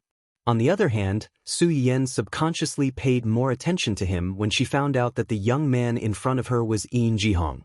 Seeing him like this, for some reason, she suddenly remembered the words that Xia Junxing had said to her before. He had said that Yin Jihong had a strict upbringing and that he was a lofty person who abhorred evil. Because of this, he had not been friendly with Wen Jingping at first. Later, when Wen Jingping and Ding Juexi's scandal was exposed, Yin Jihong, who should have been estranged from Wen Jingping, suddenly became very close to her. He had unknowingly protected Wen Jingping as if he had been possessed. Possessed? Su Yiyen's eyes turned cold. Ever since Ding Juexi's scandal was exposed, her Goldfinger progress had been stuck at 75 and had not moved at all. Was the last 25 on the person in front of her or on Dou Tianyi? Countless thoughts flashed through Su Yiyen's mind, but she did not show it on her face. She smiled and said, "Mr. Yin, you've watched Dancing in Red. I heard that there was some trouble in a show that Mr. Yin has been filming recently. It's quite troublesome. Has it been resolved?" When everyone heard her words, their gazes all drifted towards Yin Jihong. "Jihong, something happened to your production team? Why didn't you mention it? Is it serious? Do you need help?" Yin Jihong's expression was subtle. He was silent for a while before he said, "It's nothing serious. It's been resolved." After he said that, he suddenly changed the topic and said, "Miss Su seems to be very interested in our production team." Su Yiyen could tell that he was testing her. She smiled and said, "That's not it. I'm a gossipy person and I like to watch the fun. Usually, when I have nothing to do, I like to eat melons and watch dramas online. This free drama is my favorite. How can I miss it?" Yin Jihong did not expect Su Yiyen to say that, and his body stiffened uncontrollably. The people present were all shrewd people. At this point, how could they not see the subtle atmosphere between the two? Mrs. Li and the others looked at each other. They didn't know if there was any contact or conflict between the two of them. Luo Baoging and his wife were equally puzzled. However, they were industry insiders and knew a little more than the Li family. Recalling Su Yiyen's words, Luo Baoging had a guess. Ji Hong has also been busy filming recently. Which production team did he join? Luo Baoging was an elder and a senior in the circle. Naturally, Yin Jihong had to answer his question. He whispered the name of a drama. As soon as Luo Baoging heard the name, his eyebrows twitched. He knew that his guess was not far from the truth. "So it's this drama. It did cause a lot of trouble some time ago. I didn't expect the male lead to be you. What a pity." Luo Baoging whispered in riddles. Not only did he not solve the Li family's confusion, but he also aroused their curiosity. What's wrong with this drama? Is there something wrong with the director, or is there something wrong with the actors in the crew? As Mrs. Li spoke, she suddenly looked at Yin Jihong and asked, "Jihong, are you hiding something from us?" Chapter 1046. Yin Jihong's brows furrowed slightly. Under the probing gazes of his relatives, he didn't know what to say. Actually, it's nothing much. There are so many people in a drama, so there's bound to be a few weirdos. It's fine as long as it's settled. Luo Baoging knew the twists and turns in this matter. He also knew that it wasn't good to discuss this topic in front of the people involved, so he ended the topic and gave Grandpa Li a look. Grandpa Li instantly understood and pulled back his wife, who was about to continue asking. He smiled faintly and said, "Old Luo is right. How can everything go smoothly at work? It's fine as long as it's settled. Today, we're here to thank Miss Su and confirm Nan Nan's treatment with Miss Su. Business is more important." Since Grandpa Li had said so, Grandma Li naturally couldn't say anything. When Yin Jihong heard Luo Baoging's vague derogatory evaluation, he subconsciously wanted to refute Wen Jingping. However, when the words were about to come out of his mouth, he unexpectedly met Su Yiyen's gaze. His mind went blank again. He didn't know why, but the words that were about to come out of his mouth couldn't come out. Su Yiyen saw Yin Jihong's conflicted and confused expression. She only felt that it was even more out of place. She looked at Yin Jihong with a more probing gaze. System, is there any way to investigate the reason why Yin Jihong's attitude towards Wen Jingping was different? Isn't Wen Jingping's female lead halo already very weak? How can it still make these people lose their intelligence? Is there something that you and I don't know about? Does the host suspect that Wen Jingping used some unspeakable methods on Yin Jihong? Su Yan was silent for a moment, then probed, "Can you find out?" The host can scan the past experience and memory of a potential threat to confirm whether or not he has been corrupted by the female lead halo. Su Yan was shocked. The system actually had such a function. She thought that the system's skill points were all in Chinese medicine. Before she could finish being happy, she heard the system add another sentence. As long as the host pays the corresponding favorability points. She knew that this lousy system wasn't easy to talk to. How much? 1 million favorability points. Su Yan was stunned for a moment. He opened his mouth, but before he could react to this inexplicably huge number, he heard the system faintly spit out 2 more words. Once. When did you learn to speak so slowly? The system won't breathe, thank you. Su Yan. I'm actually speechless, so angry. 1 million favorable impression points each time? Are you trying to rob me? Previously, the one-time use good luck halo that she exchanged for only cost 1,000 favorability points. Although it was a little expensive to upgrade it, the seeds that she unlocked were basically worth a few thousand each. Even if it was more expensive, it wouldn't be more than a few tens of thousands. He had only scanned it once, and it actually cost 1 million. Su Yan felt that he had the word, sucker, hanging over his head, and that he could be ripped off at any time. I suspect that you're raising the price on the spot. I want to lodge a complaint. The system has yet to activate the complaint function. The choice is in your hands. If you don't accept this price, you can also choose not to make the exchange. The hidden meaning was, take it or leave it, there's no way to lower the price. Hearing the system's stiff reply, Su Yan glanced at the remaining favorability points. She gritted her teeth and made the decision, exchange. Although with Su Yan's current situation, 1 million favorability points could actually be earned by opening another live broadcast. But when she heard the system's notification, Su Yan couldn't help but feel a little heartache. She felt that she had been cheated. Chapter 1047. The only thing that could comfort her was that this one-time scan function was worth the money. After deducting all the affection points, the system dutifully turned on the virtual camera and scanned Yin Jihong from top to bottom, inside and out. With this sweep, he really did manage to find some things. Su Yan raised her eyebrows. What's wrong? What did you find? This person has traces of using a system item. System item? Su Yan was startled and her expression changed greatly. You mean, there are traces of using a system item on his body? Someone gave it to him? Wen Jingping? If that was the case, then everything made sense. Before this, Yin Jihong's attitude towards Wen Jingping was neither hot nor cold, even somewhat repulsive. However, after her scandal, not only did Yin Jihong's impression of her not worsen, he even protected her under his wings. This kind of behavior was undoubtedly contrary to his personality. However, if he had the support of a system item, then it was understandable. Even someone as calm as Su Yan could not help but change her expression when she realized this. So, Wen Jingping's body is very likely to have a system similar to yours. From a certain point of view, that is correct. However, there should be some differences. Differences? How are they different? Perhaps they both need to complete missions to level up. The system in the hands of the world's female lead can directly exchange for a tool to manipulate people's hearts. This system can only provide a certain amount of technical assistance to the host. In other words, Wen Jingping's system could earn the same amount of affection points as Su Yan's system by completing missions. Then, she could use these affection points to exchange for a tool to manipulate people's hearts.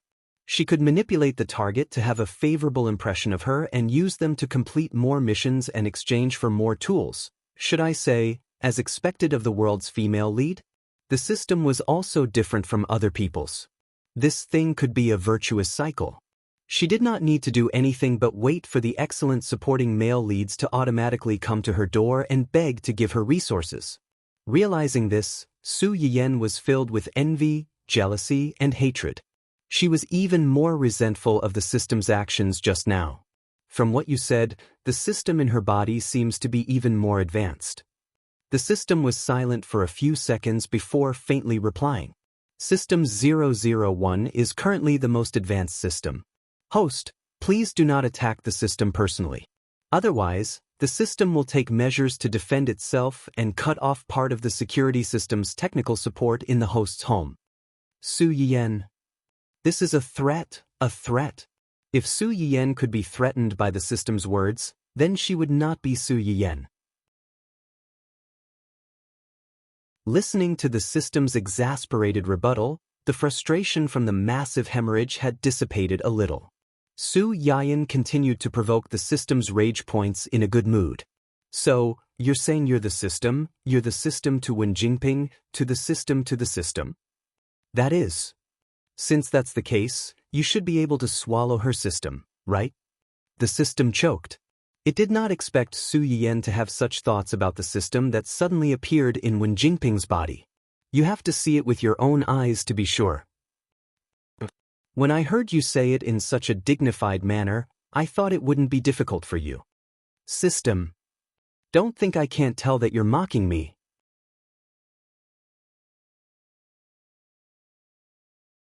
Chapter 1048.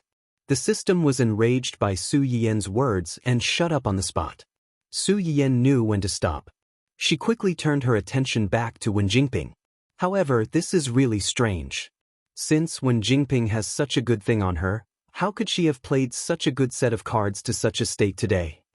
Although Su Yiyen was partly responsible for her current predicament, she was not completely innocent. However, if one were to dig deeper, they would find that most of what Su Yiyen did was just fighting back. She had fallen into this awkward situation largely because of herself.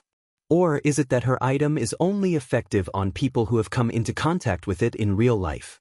It has no effect on people who have not come into contact with it on the internet? Hearing Su Yiyen's words, the system tried to hold back, but in the end, it could not hold back. If the world's female lead has traces of the system on her body, the system will be able to find out if she is in a photo with the host. Su Yiyen was slightly stunned. You mean, when I met Wen Jingping before, you did not notice that she had another system on her body? Could it be that her system is more advanced than yours, so much so that even you could not detect it? Impossible. The system's angry rebuttal successfully amused Su Yiyen. Since that is not the reason, there is only one possibility left. Wen Jingping's system only appeared after the last time they met. Su Yiyen was not sure about the exact time, but judging from the attitude of the men around Wen Jingping, it must have happened before she met Ding Jueси, or even before that. Miss Su? Miss Su? Su Yiyen was deep in thought because of the sudden discovery of a big secret. Her dazed expression was inevitably noticed by the Li family members who had been paying attention to her. Nothing. Su Yiyen seemed to have woken up from a dream. She did not continue to ask the system about the same system and focused on Li and Nam. Has the surgery time been set? Yes, it will be in a week. Then during this period of time, use this ointment to fade away the scars except for the face. As for the rest, we'll wait until you're done with the surgery and see how well you're recovering. Then, we'll see if there's a need to adjust the dosage of the medicine. The Li family had come here today just to hear Su Yiyen's words. Now that they had heard it, their hearts were much more at ease. They had originally come to express their gratitude, but seeing that it was almost time for dinner, they didn't want to disturb them any further. In addition, many of them had their own matters to attend to, so they didn't stay in the family hall for long. Estimating that it was about time, they got up and bid farewell. Su Yiyen was busy trying to figure out what was going on with the system, so she didn't ask them to stay. Naturally, she didn't know that after they left the family hua, Luo Baoging and Song Linghua were invited into Grandpa Li and Grandma Li's car. The two juniors who had accompanied them were chased to another car. Old Luo, what did you tell Miss Su about Jihong's production team? Why did I see that you guys didn't look too good at the time? Luo Baoging glanced at his old friend. After thinking for a while, he said, "Actually, it's not a big deal. Little Sue was engaged to Family Hua before she got married. You guys should have heard about this, right?" "I know about this." Grandma Li immediately took over the conversation. Not many people knew about the engagement between Su Yiyan and Hua Xiaofeng. However, after the engagement was called off, it caused such a huge commotion. It even involved the cliché plot of a mistress getting married. As a result, their verbal engagement became the laughingstock of many people in high society. Chapter 1049. Not only that, but Su Yiyan had married Hua Xiaofeng's uncle at lightning speed, which had shocked many onlookers. His ex-fiancée had suddenly become his aunt. Perhaps only the person involved would know how bitter it felt. Many people did not dare to talk about it openly, but behind their backs, they shared it as a joke with their friends. Grandma Li had heard about it from an old friend of hers. Mother Li also knew about it. When she heard Luo Baoging suddenly mention it, her heart could not help but skip a beat. "Uncle Luo, why did you suddenly mention this? Could it be that the incident with Ji Hong's production team has something to do with this?" As soon as she said this, the few people in the car all focused their attention on Luo Baoging. There is indeed something to do with it. There is an actress in his drama, the one that her fiancé found mistress? The Li family's faces changed slightly. How could it be so coincidental? Isn't it just so coincidental? Moreover, after that girl joined the production team, she caused some trouble. What happened? She got involved with a married male actor in the production team. The Li family's members looked at each other and frowned at the same time. If the Li family wanted to know about this, they would naturally investigate it. Luo Baoging did not dwell on this topic. As a friend, he kindly reminded them. This girl seems to especially like to pester rich and powerful men who can help her work. Previously, we did not know that Ji Hong was in the same production team as her. Now that we know, you should take care of the child. Don't let the child take the wrong path and be deceived. Luo Baoging's words were very straightforward. He was a master who liked to hook up with potential stocks everywhere. He did not need to say how outstanding the Li family was. Perhaps they had already been targeted. The elders of the Li family were all shrewd people. This was not the first time something like this had happened. With Yin Jihong's background, he had the looks, the connections, and the family background. Not to mention in the entertainment industry, even in those rich and powerful circles, he would be in high demand. Since his debut, there had been a lot of girls who had designs on him. It was just that these people simply couldn't enter his eyes. The Li family believed in their junior's self-control and didn't think that Yin Jihong would be bewitched by such a girl. But now, the person who reminded them was Luo Baoging, and this matter involved Su Yiyan, who was helping Li Nam with his treatment. They had no choice but to take it seriously. It was actually very easy to find out about Yin Jihong's situation on set. Yin Jihong had an assistant who followed him around 24/7. There was probably no one who knew more about Yin Jihong's situation than him. However, before contacting the assistant, the Li family and the Yin family, who had received the news indirectly, contacted Yin Jihong's manager first.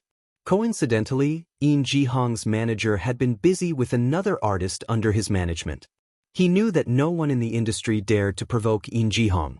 He wasn't someone who liked to cause trouble, so he didn't ask much after he sent Yin Jihong to the set. He had always been very confident in Yin Jihong. Not long ago, Yin Jihong's assistant felt that Yin Jihong's condition was not right. Only then did he muster up the courage to contact Yin Jihong's manager and explain Yin Jihong's strange behavior during this period of time.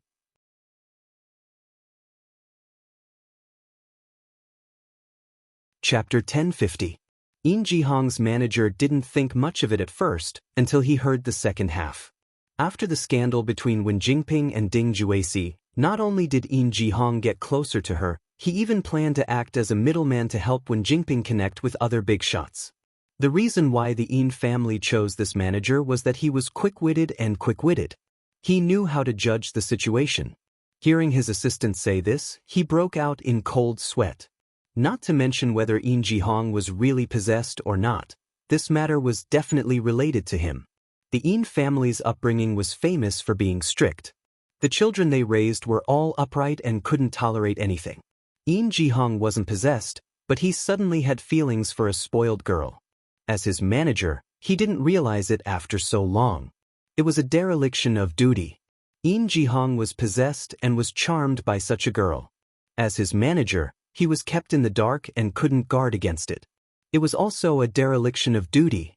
Just as the manager was having a headache and didn't know how to deal with this matter, the Yin family called before he could think of a solution. Mr. Yin? The manager picked up the phone guiltily. He didn't have much confidence. The Yin family didn't waste time with him and directly stated their purpose. The manager's heart trembled and he almost threw his phone away in shock. After spending a few seconds to figure out that this matter couldn't be hidden anymore, the manager gritted his teeth and told the Yin family all the things that his assistant reported. When the Yin family heard that their youngest son was not only close to a spoiled vixen, but he was also infatuated with this vixen and wanted to use their family's connections to help her get connections and find resources, it was incredible. Yin Jihong's father, the current head of the Yin family, Yin Huifeng, first scolded Yin Jihong's manager. Then, he carefully asked about Wen Jingping's situation on the set. He found out that this woman was just a female lead and that the scenes related to her had long been finished. Logically speaking, she should have been kicked out of the set a long time ago after causing such a scandal with the male actor in the same set. However, the truth was that Wen Jingping had shamelessly stayed behind in the name of an exchange study. Moreover, Yin Jihong had helped her with this. When Father Yin heard about this, he was so angry that he almost fainted on the spot. As soon as he hung up the phone, he rushed to Yin Jihong's workplace and took his stupid son away. It was rare for him to severely reprimand him. He also ordered Yin Jihong to immediately break off his relationship with Wen Jingping and never meet this woman again. This was the first time Yin Jihong's father had scolded his child, and it was also the first time Yin Jihong had been scolded. Mr. Yin originally thought that his scolding would wake his son up, but he didn't expect his son, who had always been well-behaved and obedient, to talk back to him after hearing a few words. He even had a big fight with him. When Su Yiyan found out about this, Yin Jihong had already been locked up by the Yin family. It was said that because of him, the Yin family had secretly found a few masters to exorcise him. They felt that his soul had been seduced by a vixen and he had been possessed. After Su Yiyan asked someone to inquire about the whole story, he was both embarrassed and puzzled. Was Yin Jihong so wild at home? When they met previously, Su Yiyan could feel the other party's coldness towards him, as well as his occasional absent-mindedness. However, there wasn't much of a conflict in the end. He originally thought that he would be a calm and patient guy, but he didn't expect, as if reading Su Yiyan's mind, the system took the initiative to go online and clear up Su Yiyan's worries and doubts. Yin Jihong didn't have a conflict with the host previously because the host was there.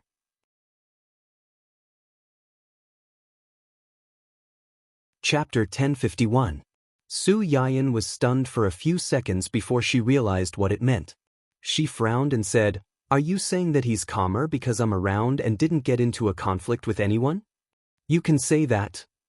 "No, what does this have to do with me?" Could it be that she was a tool to keep Yin Jihong awake? Yin Jihong's abnormality originated from the world's female lead. The host has stolen the halo of the world's female lead. Yin Jihong's influence will be suppressed in front of the host, and he will gain temporary lucidity. I see. No wonder Yin Jihong's behavior was so strange that day. She could faintly feel his hostility towards her, but he seemed to be very restrained. He would also be in a trance from time to time. In addition, the skill item used by the world's female lead is not of a high level. She needs to be in contact with the target for a long time and strengthen it again and again to make him have a better impression of her. Su Yiyan narrowed her eyes and immediately grasped the main point of the system's words.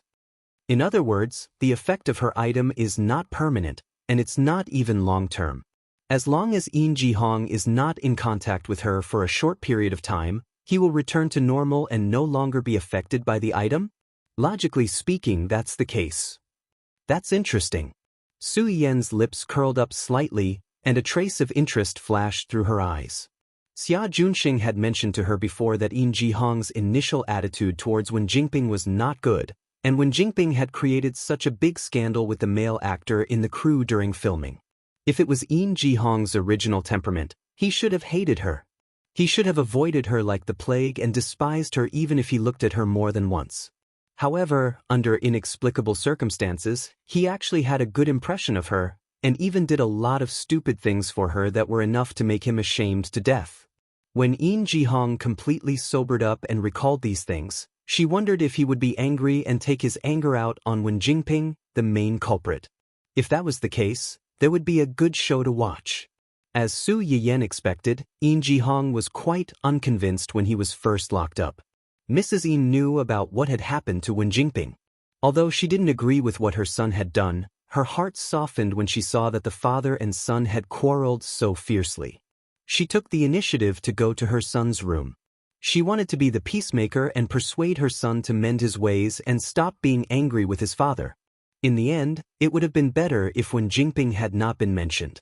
The moment she did, Yin Jihong instantly lost control of his emotions. After having a conflict with his father, he had a conflict with his mother. Father Yin was already angry because of his son's late rebellion.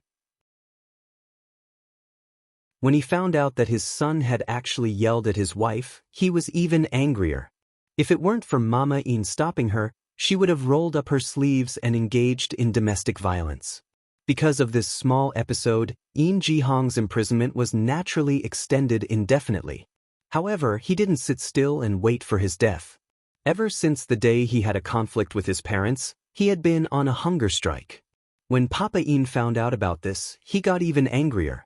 He hadn't even done anything to him yet, but he was already on a hunger strike. Did this little brat feel wronged? If you want to go on a hunger strike, then so be it. Let's see who can outlast the other.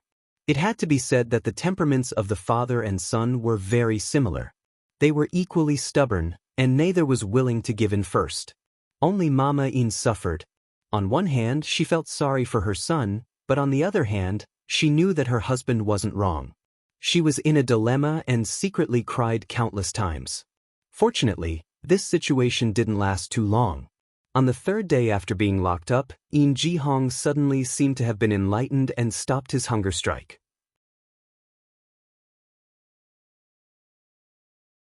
Chapter 1052. Mrs. Yin was overjoyed. She thought that her son had thought things through and was no longer going against his father. However, she realized that although her son had eaten, he was in a trance and didn't respond to any of her questions. It was as if he had lost his mind. Yin Jihong's stupor frightened the Yin family. They invited one doctor after another. After the examination, they all said that everything was normal. He was healthy and eating well.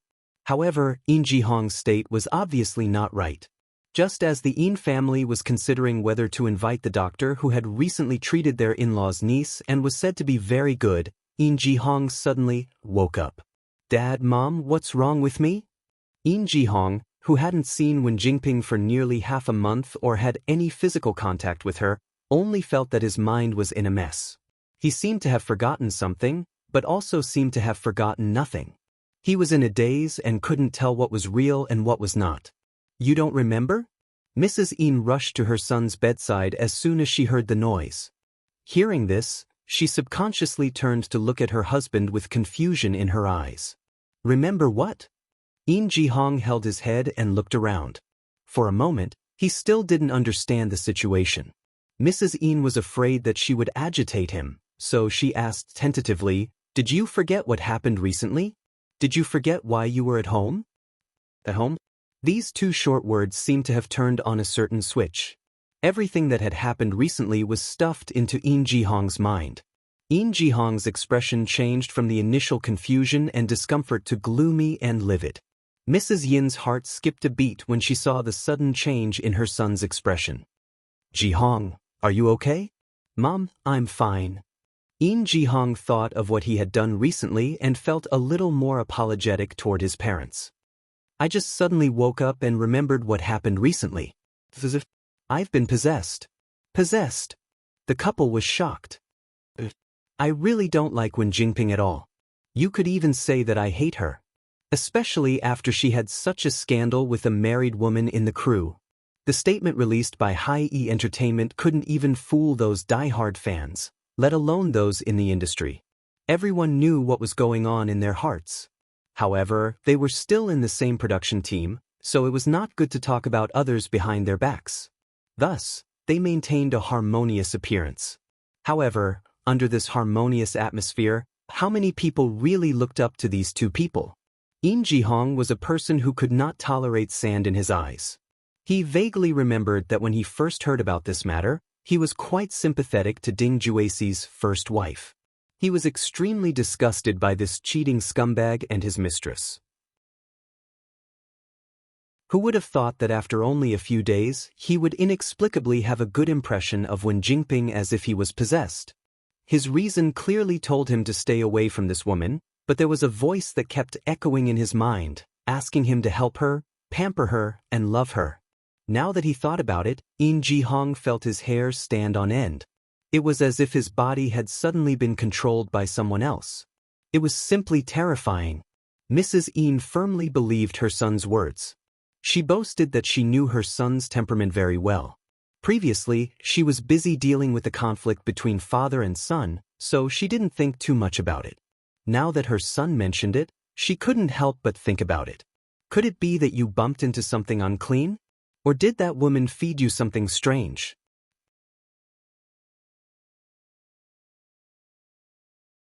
Chapter 1053. If In Ji-hong knew what was going on, he wouldn't be so depressed. I'm not sure either. I clearly hated her back then and was very careful to keep a distance from her. But she would always take the initiative to come to me from time to time. Sometimes, she would even touch me intentionally or unintentionally. Mrs. Yin's face darkened when she heard this. She took the initiative to approach him and even touched him physically.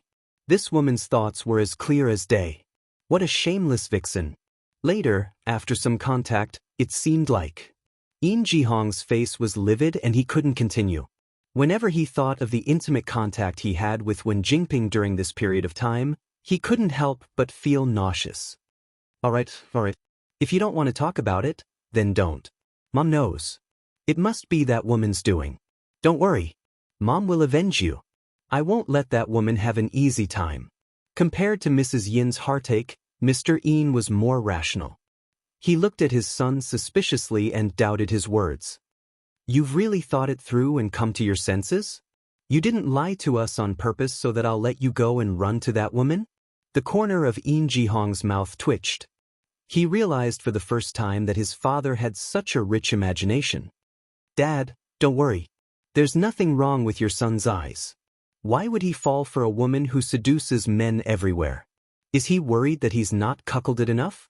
Mr. In snorted and mocked him mercilessly. That's not what you said 2 days ago. I already said that it wasn't me. Mr. In snorted.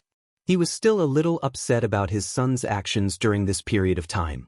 But since his son had already said this, it was obvious that he had indeed thought it through. Thinking of what he had just said, his eyes narrowed dangerously. He had more or less done some business in the past few years. As a businessman, even if they weren't superstitious, they mostly believed in the word luck. Previously, he had been blinded by his son's belated rebellion. Now that he thought about it carefully, he also felt that this strange woman who had appeared out of nowhere was a little strange. Immediately, his face darkened and he said, Since you've thought it through, you'd better behave during this period of time. Don't contact this woman again. This time, he was so infatuated that he even dared to talk back to me and your mother. Next time, he might even hit me and your mother. Tomorrow, I'll find a master to see if this woman is a human or a ghost. If she's a human, we'll catch her. If she's a ghost, we'll catch her. We can't just let this go. In Ji-hong opened his mouth, but he knew that his father's concern was not wrong. If Wen Jingping really used some underhanded means, who knew if there would be any repercussions if he fell for it so secretly? It was best to leave this matter to his father, but, Dad, you be careful too. If you don't teach him a lesson, you might end up falling into his trap as well. That would be a big loss. You little brat, do you think your father is like you? You're so young that you can't find your bearings after being coaxed by others? Don't worry, I know what to do. Eun Ji-hong's face darkened. He wanted to refute with a few words to prove himself, but when he thought of all the ridiculous things that had happened during this period of time, he suddenly lost his confidence. His disgust and dissatisfaction with Wen Jingping also reached its peak at this moment. The more he doted on this woman and listened to her words in the past, the more he disliked and rejected her now.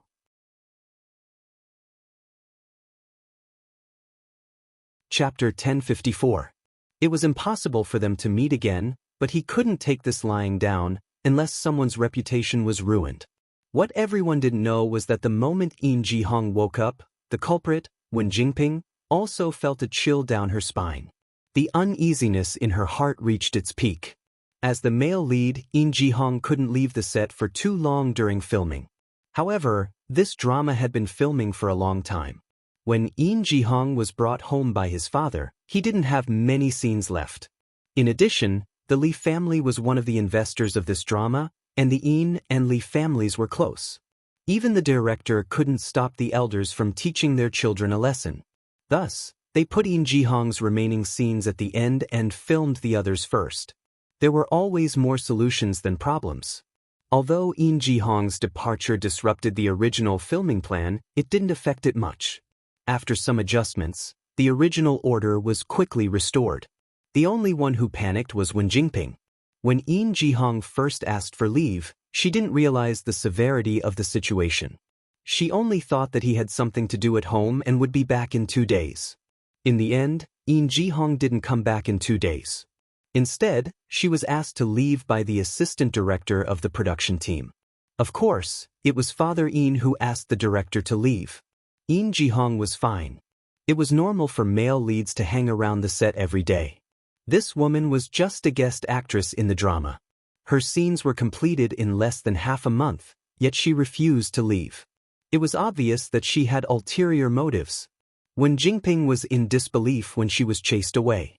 She hinted to the assistant director that she was Eun Ji-hong's woman. If the production team chased her away while Eun Ji-hong was away, it would be hard to explain when Eun Ji-hong came back. The assistant director couldn't help but laugh. I know Miss Wen is young Master Yin's woman, but the person who asked you to leave the set is President Eun. We're in a difficult position. Miss Wen is a smart person. You should understand our difficulties. Don't make it difficult for us. Wen Jingping froze and her expression changed. President Eun? Which President Eun? How many other President Euns can there be? Of course, it's young Master Yin's father. Wen Jingping's heart skipped a beat. She finally sensed a trace of danger. Why would President Eun, why would he contact us over such a small matter and interfere with our small production team's matters? The assistant director looked at Wen Jingping with a smile, but there was a trace of contempt and disdain in his eyes. You'll have to ask Miss Wen herself. You're asking me? Wen Jingping's expression froze slightly, and she subconsciously avoided his gaze. How would I know? Miss Su, do you know why young Master Yin's not coming to the set these few days? W.I. Young Master Yin's hands, young masters' mother's young masters' father's young Master Yin's? Now, it's President Eun who's asking you to leave through us. If you leave obediently, you can still save yourself some face. Otherwise, when President Eun does it himself, you'll be the one at a disadvantage. The assistant director's meaning was clear. You're indeed Eun Ji-hong's woman, but no matter how powerful Eun Ji-hong is, he's still President Yin's son. The person who wanted to chase her away was President Eun. Eun Ji-hong couldn't even protect himself. How could he protect a small shrimp like her? The production team was still asking her to leave. If she didn't know what was good for her, she would be chased out tomorrow.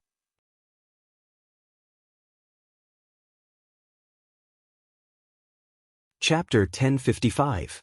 Wen Jingping's face turned green and white. In the end, she didn't dare to go against these people. She pursed her lips and nodded unwillingly. Since she had already left the production team, Wen Jingping naturally couldn't continue to stay in the hotel provided by the production team. The accommodation that Do Tianyi had provided for her had been rejected by Liu after she hooked up with Ding Juesi and entered the current production team. She definitely couldn't go back. Helpless, Wen Jinping could only rent a shabby single room outside with her remaining savings. Just as she settled down in this shabby little house that was unpleasant to the eye, Wen Jinping received another call. Not long ago, she had asked Yin Jihong to help her with a small endorsement deal, but it was gone. After that, a TV series where she had relied on Yin Jihong's relationship to get the role of the sixth female lead also called her. They politely told her that they had found a more suitable actress and regretted that they couldn't work with her. Of course, this was just an excuse. When Jinping finally understood the meaning of the assistant director's words, Yin Jihong had been caught by his father and couldn't even protect himself. After his father dealt with him, the next person to be dealt with would be her. What she had to face now was not only that her career, which had finally improved by relying on Yin Jihong, would once again enter a cold winter. It was also very likely that she would be blacklisted by the Yin family and face further suppression. Thinking of this, Wen Jinping's hands couldn't help trembling. She was afraid and angry. She wanted to smash things to vent her anger, but she also knew that if she smashed things, she would really have to live on the streets. In extreme anger, she decisively vented her anger on the system. Didn't you say that Yin Jihong was very favored at home and that as long as I got rid of him, it would be equivalent to getting rid of the Yin family? What's going on now? He's been locked up. Although the system was also very surprised that things would take such a sudden turn and suddenly go out of control, it still did its job to answer Wen Jinping's doubts. After testing, after the scandal between the host and Ding Jueqi was exposed, the public's favorability decreased by 20%. Before this, Wen Jinping had a certain fan base. Most of these fans came from her previous live broadcast audience on Konami. It was a pity that a portion of the audience had already been washed away by the Demon Empress that she had participated in before. After that, her entertainment debut suffered a setback and she was unable to successfully form a group. Onlookers kicked her when she was down. They quickly terminated her contract on the grounds that her actions had a bad impact and brought a negative image to the platform. Not only did they not pay her a single cent for the breach of contract, but they also made her pay a sum of money. They squeezed out most of the money that she had painstakingly saved during this period of time. Without the support of the platform, Wen Jinping naturally couldn't do live broadcasts to attract fans like before. In addition, in the past 1 or 2 years, whenever she had the slightest inclination to clear her name, she would expose a bigger scandal. No matter how loyal her fans were, there wouldn't be many of them left after what she had done. Especially with the recent scandals about Wen Jinping's rumored partner being a married man, one could imagine the impact it had on her fans. The expression on Wen Jinping's face stiffened. It was rare for her to be smart enough to understand the meaning of the system's words. What do you mean? Are you blaming me for having a bad reputation and dragging Yin Jihong down? The system pretended to be dead and didn't respond, but the little program that was flying around in her mind was silently complaining, so you still have some self-awareness and know that you're dragging him down. I thought you were so stupid that you couldn't even see that.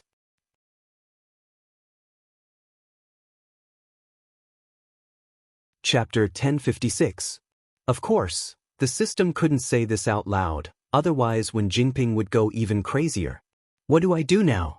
Yin Jihong has been locked up by his father, how am I supposed to see him? For rich people like them, the security in their homes must be very tight, how am I supposed to break in?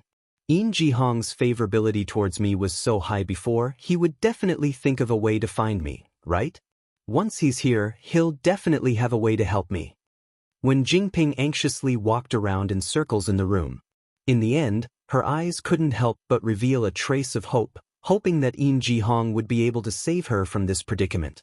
Hearing her say this, the system was silent for a moment, but still had to remind her. Host, please don't take things for granted. The supporting male lead Yin Jihong's favorability towards the host is mostly influenced by items.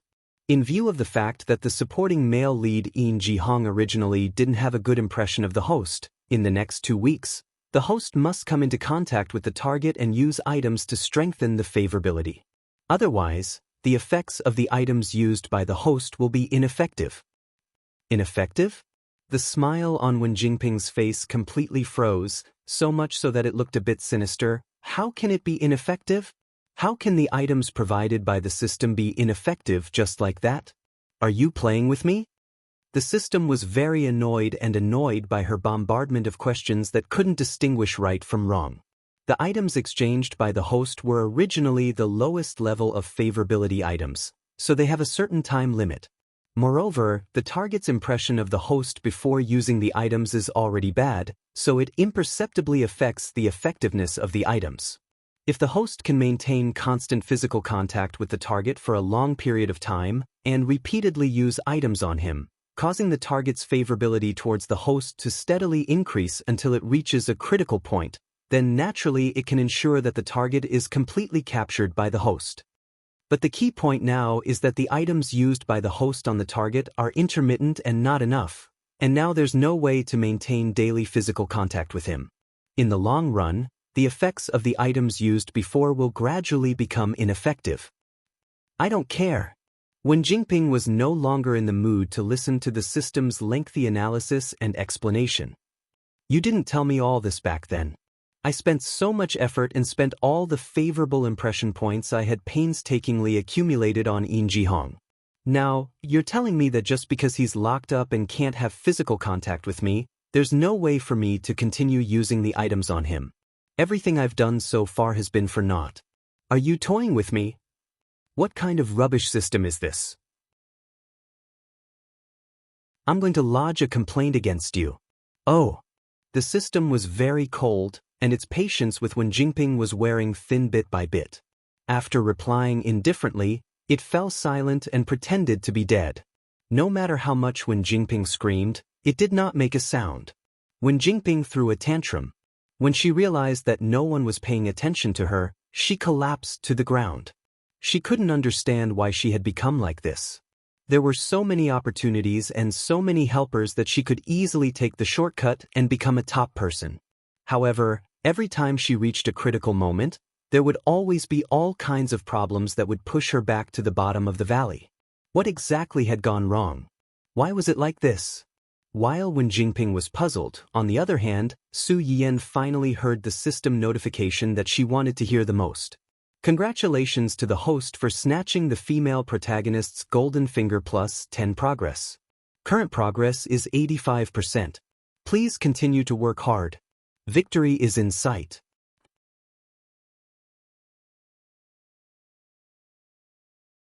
Chapter 1057. Su Yian's hand movements suddenly paused, and a light flashed through his eyes. Finally, Su Yian's lips curled up. But what happened? The progress bar increased so much all of a sudden. Based on the time limit of the item, the remnant of the item that the female lead used on Yin Jihong should have lost its effect. Su Yian suddenly realized, in other words, Yin Jihong is completely awake now? A person who was forced to be stupid for such a long time suddenly wasn't stupid anymore.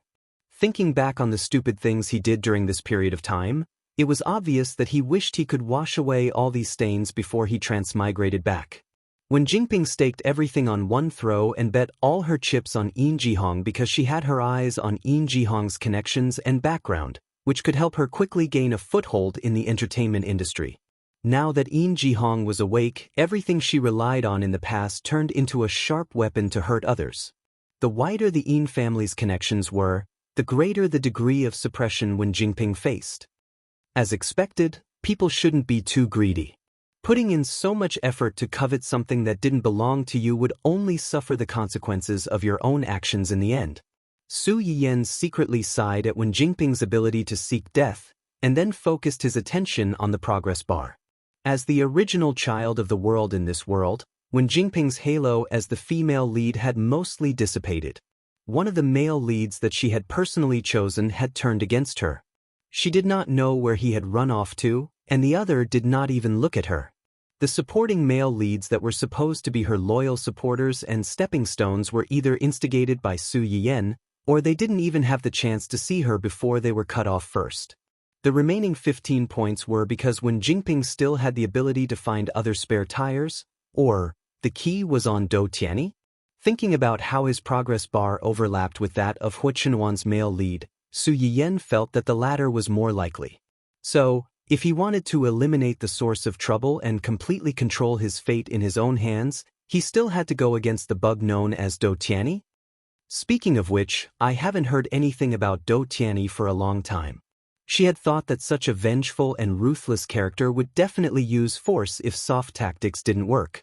For this reason, she had been very worried and anxious for a period of time, but in the end, it was so calm and peaceful. Was it because he had thought things through and knew that he couldn't force others to do things they didn't want to do? Or was the stability at this moment just the calm before the storm? Su Yiyan did not know that it was not that Do Tianyi did not want to use force, but that his current physical condition did not allow him to fight head-on with Hu Chenhuan and the others. Boss. Li Yu looked worriedly at her boss, who was lying on the hospital bed with various tubes attached to his body. Do Tianyi opened his eyes and glanced at him. Don't look so dejected. I'm not dead yet. How are those fleas in the company doing recently? President Qi and Department Head Jiang have been close recently. Vice President Fang seems to be trying to find a way to contact. Li Yu paused and carefully glanced at him. Vice President Do. Do Tianyi instantly understood what he meant and sneered. I'm not dead yet and they can't wait. Well, while I still have energy, I'll cut off these people's outstretched hands first and let those people who are always looking forward to my death see their future in advance.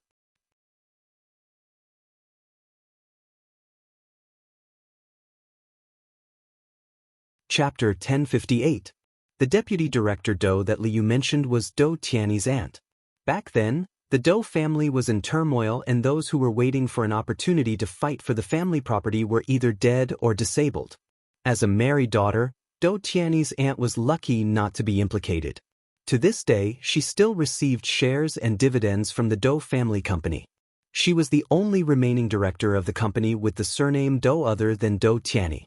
Because of this, there were people who secretly contacted Aunt Do from time to time in the past few years. Their motives were self-evident. Do Tianyi's eyes turned cold as he sneered. I'm not dead yet and they can't wait? Well, since I still have the energy, I'll cut off these people's outstretched hands first. I'll let those people who are always waiting for me to die see what happens to them. When Li Yu heard him say this, she suddenly thought of something and shivered. She lowered her head and was silent for a moment before she said something else. Boss, it seems that someone is suspecting us about the Chung family. Do you think? Do Tianyi frowned and was a little surprised. Who is it? The other party's whereabouts are very secretive and cautious. They didn't leave any big traces, so we haven't found them yet. Do you think it could be Miss Su's people? Do Tianyi narrowed his eyes and didn't say anything. Just then, Li Yu's phone suddenly rang. In the empty ward, the shrill ringtone was particularly abrupt. Li Yu subconsciously glanced at Do Tianyi and said carefully, I'll take this call. Do Tianyi nodded and closed his eyes again. Li Yu breathed a sigh of relief and hurriedly picked up the phone. At the same time, she turned to leave the ward so as not to disturb Do Tianyi. However, just as she grabbed the door handle of the ward, the news from the other end of the phone made her expression change. How did this happen? Li Yu's exclamation successfully made Do Tianyi open his eyes again. What happened? Li Yu's expression was very ugly. Just now, someone from the company called and said that the relevant departments suddenly sent people to the company for an inspection and took away a group of people and the department's information. Not long after that, several directors of the company got into trouble one after another. Now, our company's stock price. It would be fine if it was just some kickbacks, but the directors that Li Yu mentioned were also involved in a murder case. One was to allow his juniors to embezzle the hard-earned money of the people under him. When people came to cause trouble, he secretly bribed people to kill the leaders and make it an accident. Then he casually found another crime and blackmailed the victims' families. This caused several poor families who were already having a hard time to be ruined. There was also one who was more crazy in private. He especially liked to find those little girls who didn't know the ways of the world and let those pimps cheat many little girls for him to play with. Later on, when the girl's family came to make trouble, this person even beat the girl's parents to death and destroyed the evidence. No matter what it was, as long as it involved human lives, it couldn't be settled easily. Originally, Because the people in the company were taken away for investigation, the company's image had already been seriously affected. At this sensitive time, these crazy, past events suddenly broke out, and the company's stock price suddenly couldn't hold up. In addition, Do Tianyi was still in the hospital and couldn't get out. The whole Do enterprise could be said to be leaderless and fell into chaos all of a sudden. As soon as Do Tianyi heard the ins and outs of these things from Li Yu, he knew that there must be someone behind this matter. Otherwise, everything couldn't be so coincidental.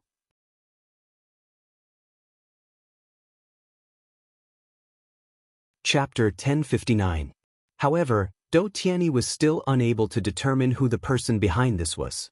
Just as he was about to ask Li Yu to investigate the matter, his phone rang again. Li Yu thought that something had happened at the company again, so she didn't ask Do Tianyi for instructions and picked up the phone first. Who would have thought that this call was not from the company at all, but, "Are you looking for the boss? May I ask who you are?" Li Yu's expression froze as he looked at Do Tianyi with fear. Do Tianyi noticed the change in his expression and asked coldly, "Who is calling?" "It's President Hua from the Hua Group." "The Hua Group?" Do Tianyi was stunned, but he quickly realized who Li Yu was talking about. His eyes turned cold as he reached out his hand and said, "Give me the phone." Li Yu felt as if he had been granted amnesty. He hurriedly handed over the phone as if he was holding a hot potato. "Hua Chenhuan?" When Hua Chenhuan heard Do Tianyi's voice, she did not beat around the bush and went straight to the point. "President Do, you must have received my gift. Are you satisfied?" Do Tianyi's face darkened. "It's you." "It's me." Hua Chenhuan admitted it without hesitation, but there was a hint of coldness in her voice. "President Do, you gave my wife's family such a big gift. How could we not return the favor?" "So it's you." It was unexpected but reasonable. Do Tianyi was not surprised, but he did not expect to meet Hua Chenhuan so soon. "Of course it's me. President Do, you might not know that I am a petty person. I don't like people touching my things, especially my people. I can't even stand to look at them, let alone kidnap or threaten them." "Oh."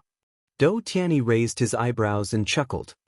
"If someone did that, what would you do, President Hua? If you stretch your head too far, you'll be beaten. If you stretch your hand too far, you'll be chopped off.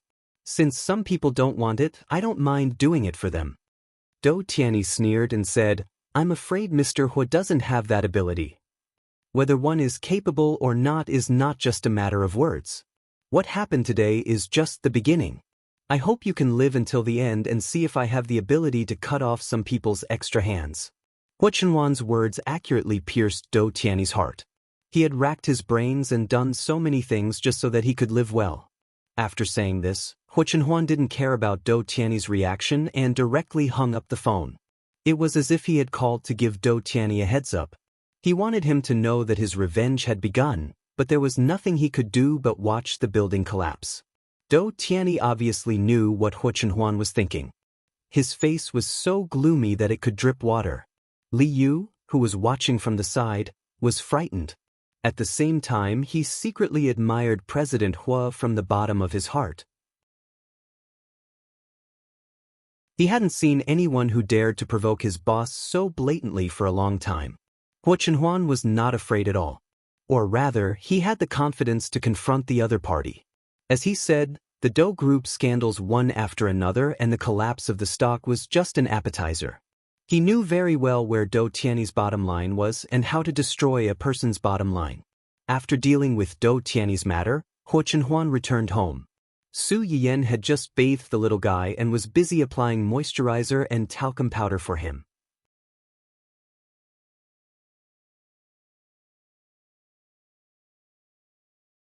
Chapter 1060. After soaking in the water, the little guy was lying on the soft, snow-white bath towel, happily kicking his chubby little legs. Su Yiyan took out the baby cream and spread it evenly on her hands. Then, she mischievously treated the little guy's chubby little face as a small dough and spread it down from top to bottom. Then, she patted his chubby little face, making his chubby little face tremble. It was so cute. Su Yiyan didn't use much strength to wipe his face. Perhaps the little guy knew that she was playing with him, so he didn't cry. Instead, he smiled foolishly. When Hua Chenhuan entered the door, she saw this scene. Her frown instantly eased and she walked over. Su Yiyan heard footsteps and turned to look. When she saw Hua Chenhuan, her eyes lit up. "You're back." Hua Chenhuan saw that the two of them were having fun. After walking to Su Yiyan's side, she pinched her son's chubby little face and squeezed it like a toy. Hua Chenhuan didn't use much strength to pinch his face, but she couldn't stop him from pinching it back and forth. At first, the little guy was a little confused. After being pinched a few times, he finally reacted. His little mouth flattened and he howled.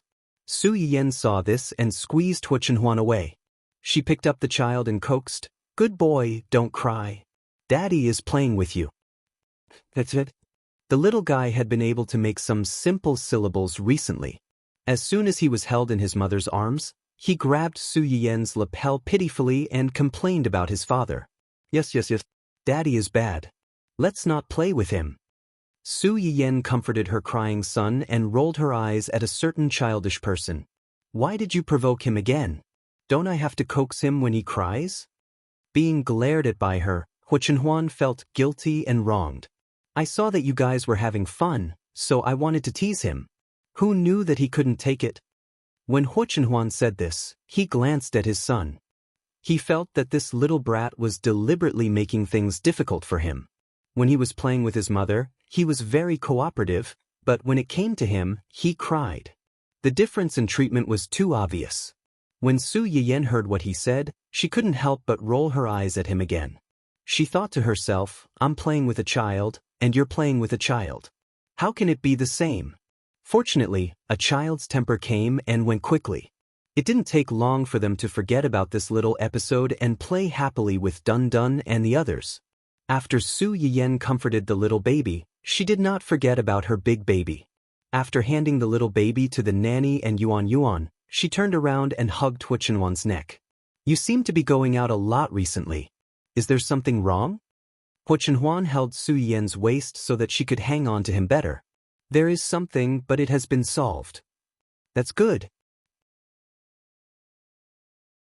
Su Yiyan could see that Hua Chenhuan did not want to say more, so she did not ask more and changed the topic. "Is there any news from Uncle?" Although Zheng Qianyang had moved out, he would come to see the little boy from time to time. However, because of Hua Qihan's matter, he seemed to have been busy recently and had not come for a few days. At the mention of this matter, Hua Chenhuan's eyes flashed slightly. "There's already some progress. In order to avoid alerting the enemy, Uncle may be busy recently, so he has to leave for a while." Su Yiyan nodded in understanding. Zheng Qianyang had been looking for this group of people for so many years. During this period, it was not that he did not have any clues, but there was no way to catch them. This showed how cunning this group of people was. It was always right to be cautious.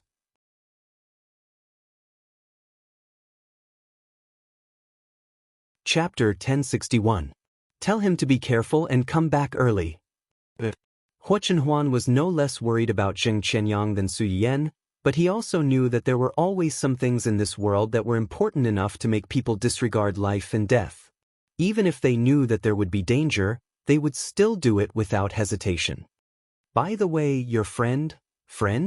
Su Yiyan was stunned for a while before she realized who Hua Chenhuan was talking about. She asked in confusion, "You're talking about Xiaoqi. What's wrong with her?" "Her boyfriend seems to have made a lot of moves recently." Su Yiyan's eyes lit up slightly. She suddenly remembered that Ling Xiaoqi had mentioned to her before that Ning Siyuan had the intention to make a move on her scumbag father. What did he do?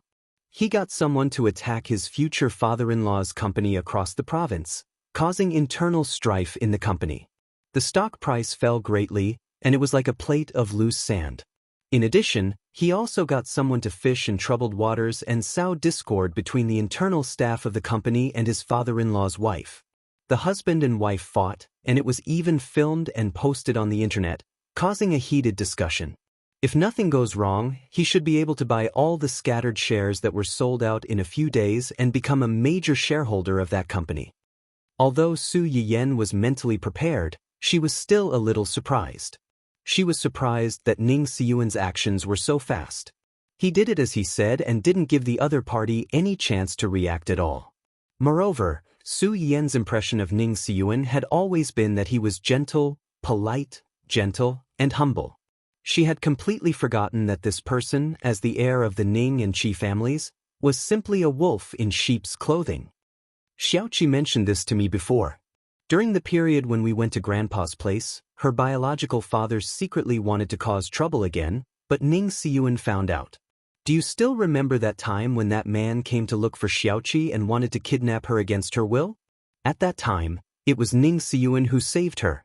I remember. You even complained to me before that someone's motive for saving the damsel in distress was impure.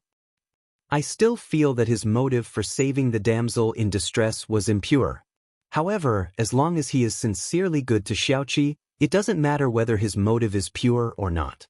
When Su Yiyan said this, she let out a long sigh of relief. Back then, the two of them weren't related, but Ning Siyuan was willing to stand up for Xiaoqi. Now that the two of them are together and know about Xiaoqi's family's troubles, it's even more impossible for him to remain indifferent. Xiaoqi said that he was going to swallow that man's company and give it to her as a betrothal gift, as a proposal gift. Xiaoqi wasn't sure if she should accept it, but I felt that she should accept it and had to accept it. That man had caused her and her mother to suffer so much. She deserved these things. Moreover, this is also Ning Siyuan's feelings for her. For him to be able to do this for her, it shows that he really cares about Xiaoqi. If it were me and someone was willing to do so much for me, I wouldn't be able to remain indifferent, right? The more Hu Chenhuan listened, the more she felt that something was amiss. She frowned slightly and said sourly, "Are you envious of her? If you like, I can transfer all the businesses under my name to you. Other than that, I can also hand over my salary and private money to you for safekeeping." The hidden meaning was that she could do what he could do, or even more than him. She didn't have to be envious of others at all. HM? Su Yian's attention was instantly attracted, and her focus was a little crooked.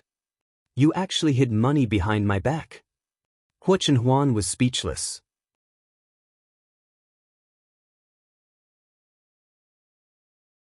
Chapter 1062. Ahem. Hu Chenhuan felt that he needed to defend himself. Actually, it's not considered a private stash. It's just the basic funds for the company's operations. I see. Su Yian muttered and stared at him with a half-smile. Okay, I'm just kidding. I don't want your private stash, nor am I envious of Xiaoqi. I'm just happy for her. Children from single-parent families have it harder than ordinary children. Her mother's family doesn't recognize her and her mother, so they've been living a hard life all these years. She and her mother are very strong-willed, so there's a limit to how much I can help them. Now that there's someone who's willing to stand up for her, dote on her, and give her the best things, I'm very happy. Everything will be fine. Hu Chenhuan lowered his head and kissed Su Yiyan's forehead. I hope so. Ning Siyuan didn't disappoint Su Yiyan. He and Ling Xiaoqi started dating with the intention of getting married. Everyone in the family, including Ning Chirue, who was always running around and having fun, knew about Ling Xiaoqi's existence. It could be said that the two families had long regarded Ling Xiaoqi as part of their family. When they heard about the troubles in Ling Xiaoqi's family and knew that Ning Siyuan wanted to stand up for her, they didn't have any objections. They even brainstormed together to help him think of a way to quickly bring down a certain scumbag father's company. The Qin family was considered a respectable family in their world, but in front of the Ning and Qi families, this was not enough. Ning Siyuan just worked with a few partners to secretly suppress the Qin family's company for a period of time, and the Qin family's company's capital chain was broken. The small shareholders in the company saw that the situation wasn't good and began to sell their shares. Some of the management-level employees heard the news and started to resign one after another. In just a few days, the huge company fell apart. By the time Qin Fangda reacted, the company had already become an empty shell. However, this wasn't the worst. Qin Fangda hadn't even thought of a way to get through this terrible crisis before he was completely knocked down by another piece of bad news. He, who had always been at home, had never expected that there would be a day when the wheel of fortune would turn on him. He had been cheated on by his own wife. The one who cheated on Qin Fangde was an executive in his company and also his wife's first love. This man met Mrs. Qin in university and fell in love with her. However, because of his poor family background, Mrs. Qin's family forcefully broke him up and even used some tricks to chase him away. Not long after, Mrs. Qin's parents quickly arranged a marriage for her, and the man was Qin Fangde. From this point of view, Qin Fangde could actually be considered as one of the accomplices in separating this pair of ill-fated Mandarin ducks. However, at that time, Mrs. Qin was still young. Even though she was stubborn and did a series of shocking things to ruin this marriage, in the end, she couldn't resist the pressure from her family and the destruction of reality. She compromised and married Qin Fangde. When they first got married, Qin Fangde was at his worst. It wasn't that Mrs. Qin didn't fight with him, but later on, she had a son. Mrs. Qin, on the other hand, settled down and focused on raising the child. She completely treated this child as her only spiritual support. Because of this, when she reunited with her first love after so many years and the other party was still deeply in love with her and took the initiative to pursue her, Mrs. Qin cared about her son and didn't immediately accept this former first love.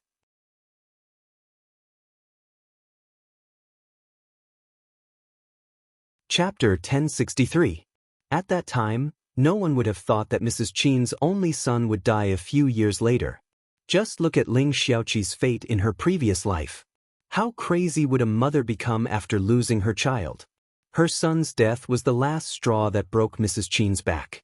Qin Fangde couldn't wait to bring his illegitimate daughter home and let her replace his son as the heir of the Qin family. This also erased the last bit of affection Mrs. Qin had for her husband. From then on, Mrs. Qin had no qualms about sleeping with her ex-lover and used her position to transfer the company's assets. When Qin Fangde caught her in bed, Mrs. Qin was very calm, as if she had expected this day to come. Since you've already found out, I don't have to waste my breath. I'll have someone send the divorce agreement over in a bit. Sign it and I'll move out. How dare you, how? Qin Fangde was so angry that his whole body trembled and his face turned green. Mrs. Qin sneered and said mockingly, "Why wouldn't I dare? You're allowed to fool around with a bunch of women, but I'm not allowed to find a man? Compared to you who changes women every few months, I only have this one man. I'm already giving you a lot of face." Qin Fangde's face darkened when he heard this. He raised his hand to slap Mrs. Qin but was stopped by her adulterer. Qin Fangde's body had been hollowed out by years of sensual pleasures. How could he be a match for Mrs. Qin, his first love, who worked out all year round? After being pushed by him, she staggered back a few steps and almost fell. He finally steadied himself and his face was as dark as the bottom of a pot. What's wrong with us? You want to hit me? Did I say something wrong? What right do you have to hit me? I've dealt with a lot of women for you all these years. If it wasn't for Junwoo, I would have divorced you a long time ago. Now that Junwoo is gone, your heart isn't with our family anymore. Just divorce, it'll be good for everyone. Qin Fangde's eyes were red and his face was twisted. Impossible, don't think I don't know what you're trying to do. Do I look like such a stupid person to divorce you and let you two live together? You want a divorce? No way. Qin Fangde was naturally unwilling to wear this green hat, but he had his own considerations. Mrs. Qin was a member of the D family. Back then, the marriage between the two families was because both families were well matched in terms of social status. Marriage would benefit both families' businesses. Although the D family's development was not as good as the Qin family's, they still had some assets. Now, he was about to go bankrupt with a huge debt. At this juncture, if he really let her divorce him, he would have to bear all these debts alone. On the other hand, if the two of them did not divorce, their assets would be joint assets, and so would their debts. Although she was a married daughter, she was still a member of the D family. If he really had to go into debt, the D family would help him out for Mrs. Qin's sake so that he wouldn't have to live in such a miserable state. It could be said that Mrs. Qin was Qin Fangde's only hope right now. How could he let her go just because he was angry? Mrs. Qin's expression changed when she heard this. She looked at the man who had been entangled with her for more than 20 years. There was no longer any affection in her eyes. All that was left was a strong sense of anger and resentment. You don't agree? Do you still think you're the high and mighty CEO of the Qin Corporation? Qin Fangde, wake up. You've long been deserted by everyone. Now, anyone can crush you like an ant.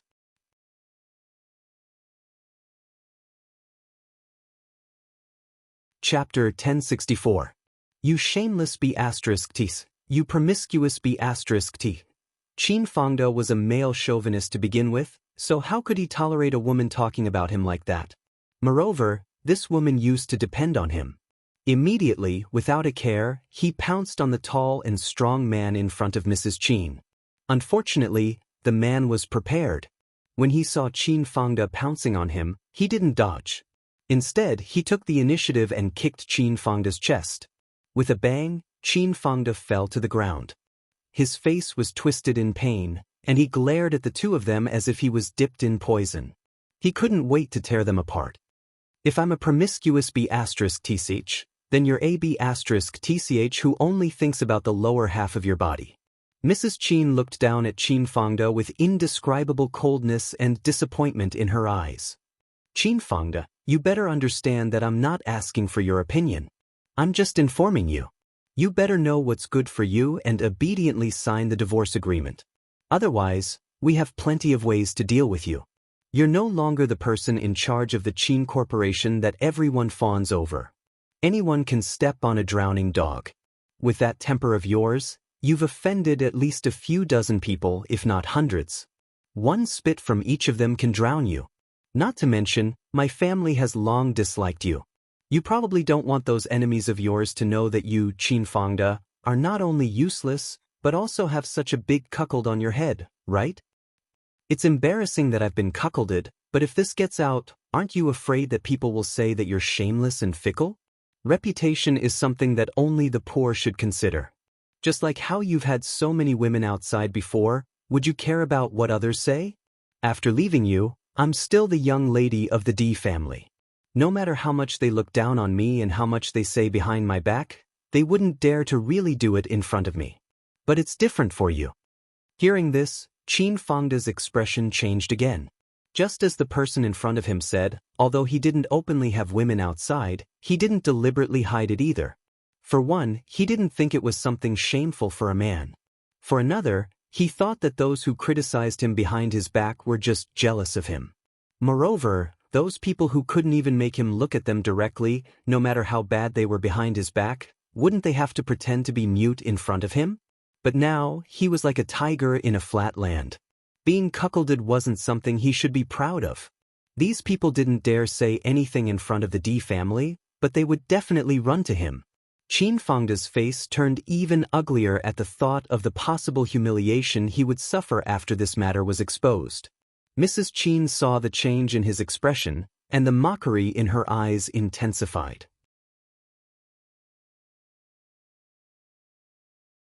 Since I've already said what I wanted to say, I'll move out today.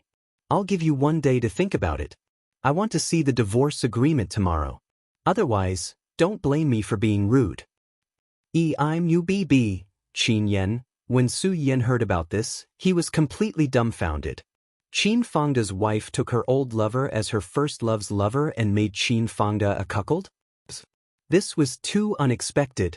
Su Yiyan's impression of this woman was still limited to Ling Xiaoqi's one-sided description of her in his previous life and the pile of information he found after the investigation. He had no idea that there was such a thing behind the scenes.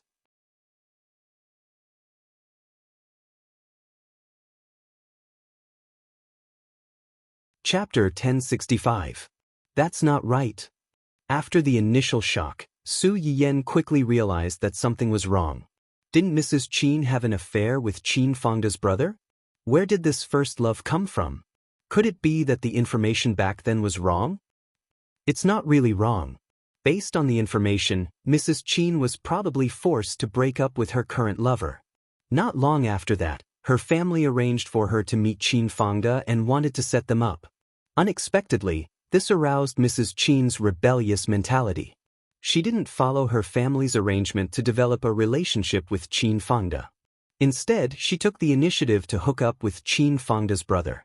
However, because of the Qin family's internal power struggle, Qin Jinghong got into trouble.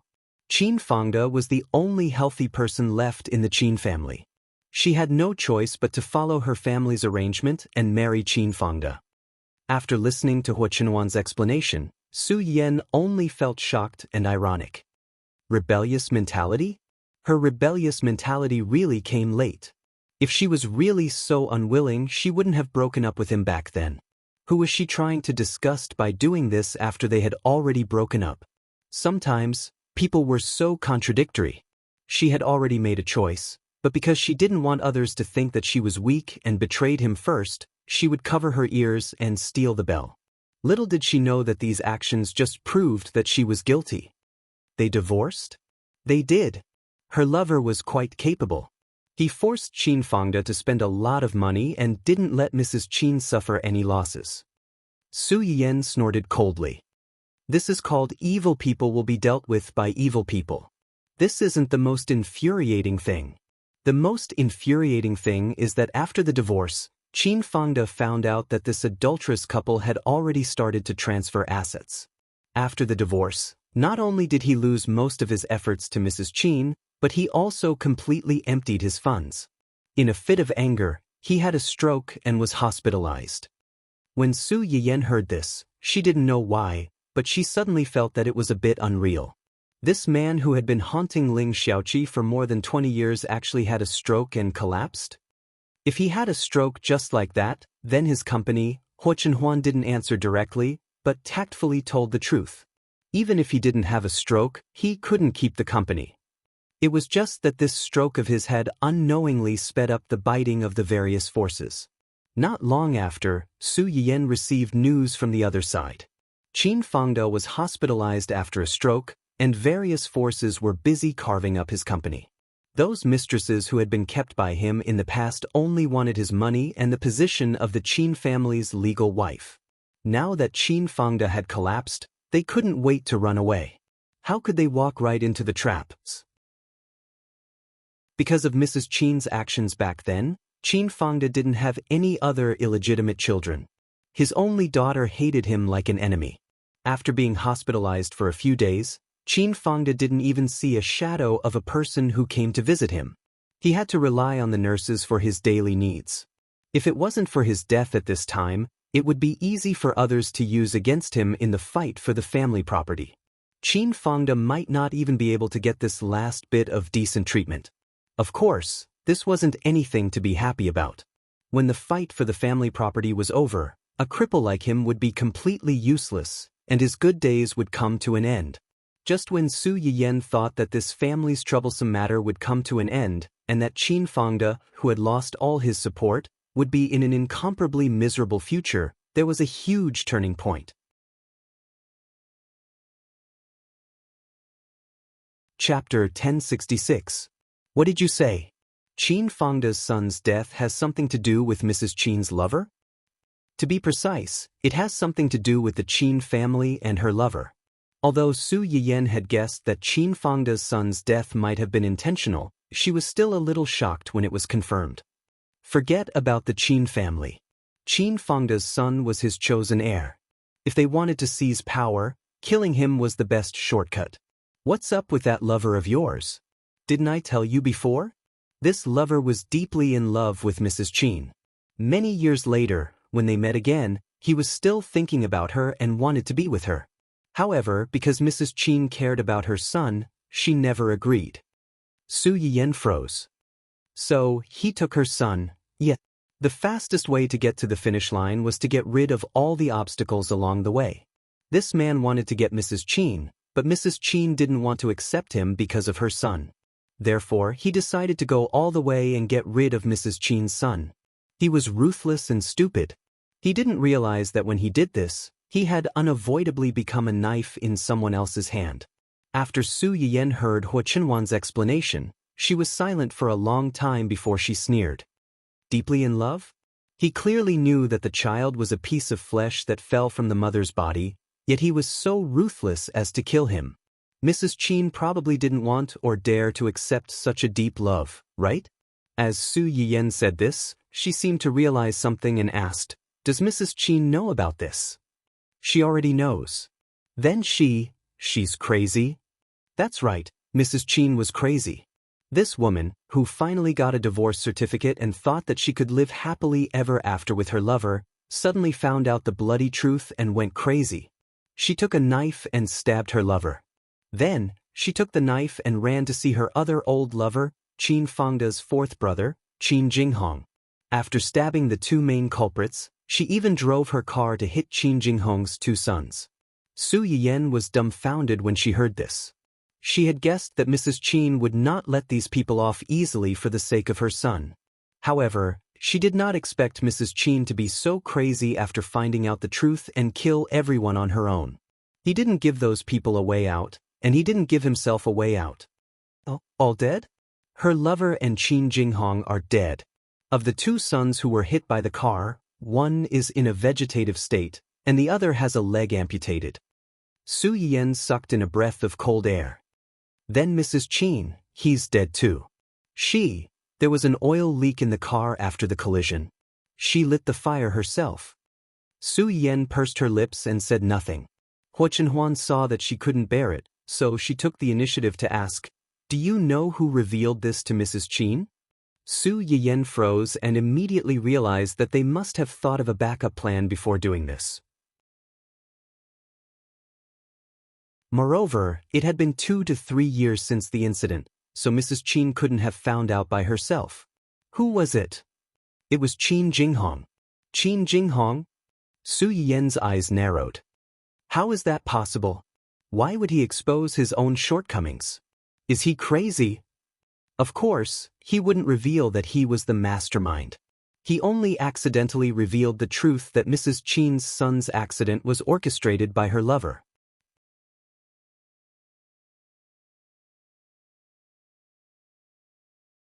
Chapter 1067. Su Yiyen was even more confused when she heard this. Why would he do that? For revenge. Revenge? Su Yiyen had a flash of inspiration. Because of what happened back then? Back then, Mrs. Qin was forced to break up with her boyfriend. She didn't want to accept the marriage arranged by her family so quickly, so she took the initiative to seduce Qin Jinghong to disgust Qin Fangda. Later, Qin Jinghong failed to seize power. Although he survived, he was paralyzed from then on. Mrs. Qin immediately abandoned him and threw herself into Qin Fangda's arms. Because of this, any man with a little self-respect would never forget the humiliation this woman brought to him. It wasn't strange that Qin Jinghong would do something like this. Su Yiyen pursed her lips. Karma was a circle, and retribution was not good. Mrs. Qin probably never thought that she would taste the bitter fruit of her actions back then more than 20 years later. Since Qin Jinghong pushed that lover out, he must be confident that this matter wouldn't implicate him. Then why did Mrs. Qin still? Have you heard of this saying? What? The mantis stalks the cicada, unaware of the oriole behind. Hua Chenhuan pinched his wife's confused little face and said with a smile, Qin Jinghong was the one who pushed her lover. Qin Jinghong, on the other hand, was pushed out by Ning Xiuan. Su Yiyen's eyes widened. You mean, that's why I said that guy was an old fox in sheep's clothing. He knew everything and didn't do anything on the surface. He only pushed them when necessary and let them kill each other. Su Yiyen breathed a sigh of relief when she figured out the true identity of the person behind this. This means that he did put in a lot of effort. Su Yiyen frowned. Did Mrs. Qin do something to Xiaoqi? That day, out of caution, she even reminded Ling Xiaoqi that she and Ning Xiuan not only had their eyes on Qin Fangda, but also had to be wary of Mrs. Qin. Now that Ning Xiuan was treating her so harshly, it was most likely because Ling Xiaoqi had gone back and told him what she had found out. That was why he was so ruthless to her. As the saying goes, killing a person's heart. Giving a person who had been pushed to the brink of despair when they thought that they could finally throw away the past and start anew was crueler than letting them despair from the beginning. Su Yiyen should have felt sympathy for her, but when she thought of Ling Xiaoqi's miserable ending in her previous life, she felt that sympathy was a luxury. She had been wrong from the very beginning, and it was a huge mistake for her to involve innocent people in this mess. Now that she had ended up like this, it was the price she had to pay for making so many mistakes. She couldn't blame anyone else. The battle between the sandpiper and the clam came to an end just like that under Ning Siyuan's careful planning. The only winners were Ning Siyuan, the fisherman who had been hiding until the very end, and Ling Xiaoqi, who had never been involved in this matter. Su Yiyan finally noticed what was going on at Dou Tianyi's side after watching the Qin family's drama for a few days. The person in charge of the Dou Corporation suddenly fell ill and was hospitalized for emergency treatment. The corporation is leaderless and its stock price plummeted. Su Yiyan's first reaction when she saw the news was that it was impossible. Dou Tianyi's condition shouldn't have deteriorated so quickly. Moreover, he was clearly the male lead of this world. It's true. The sudden voice behind her startled Su Yiyan. She turned around and realized that it was Huo Chenhuan. It's true. Yeah, Dou Tianyi was hospitalized a week ago and hasn't been out since. Does he not want to come out or can't come out? You're tuning in to the Passion Pages YouTube channel. We're so grateful for your support, and don't forget to subscribe to join us on this incredible journey through captivating stories. Your generosity through donations truly makes a world of difference, as it's the primary source of revenue that allows me to expand and enhance this channel for you. Thank you from the bottom of my heart for being a part of this adventure.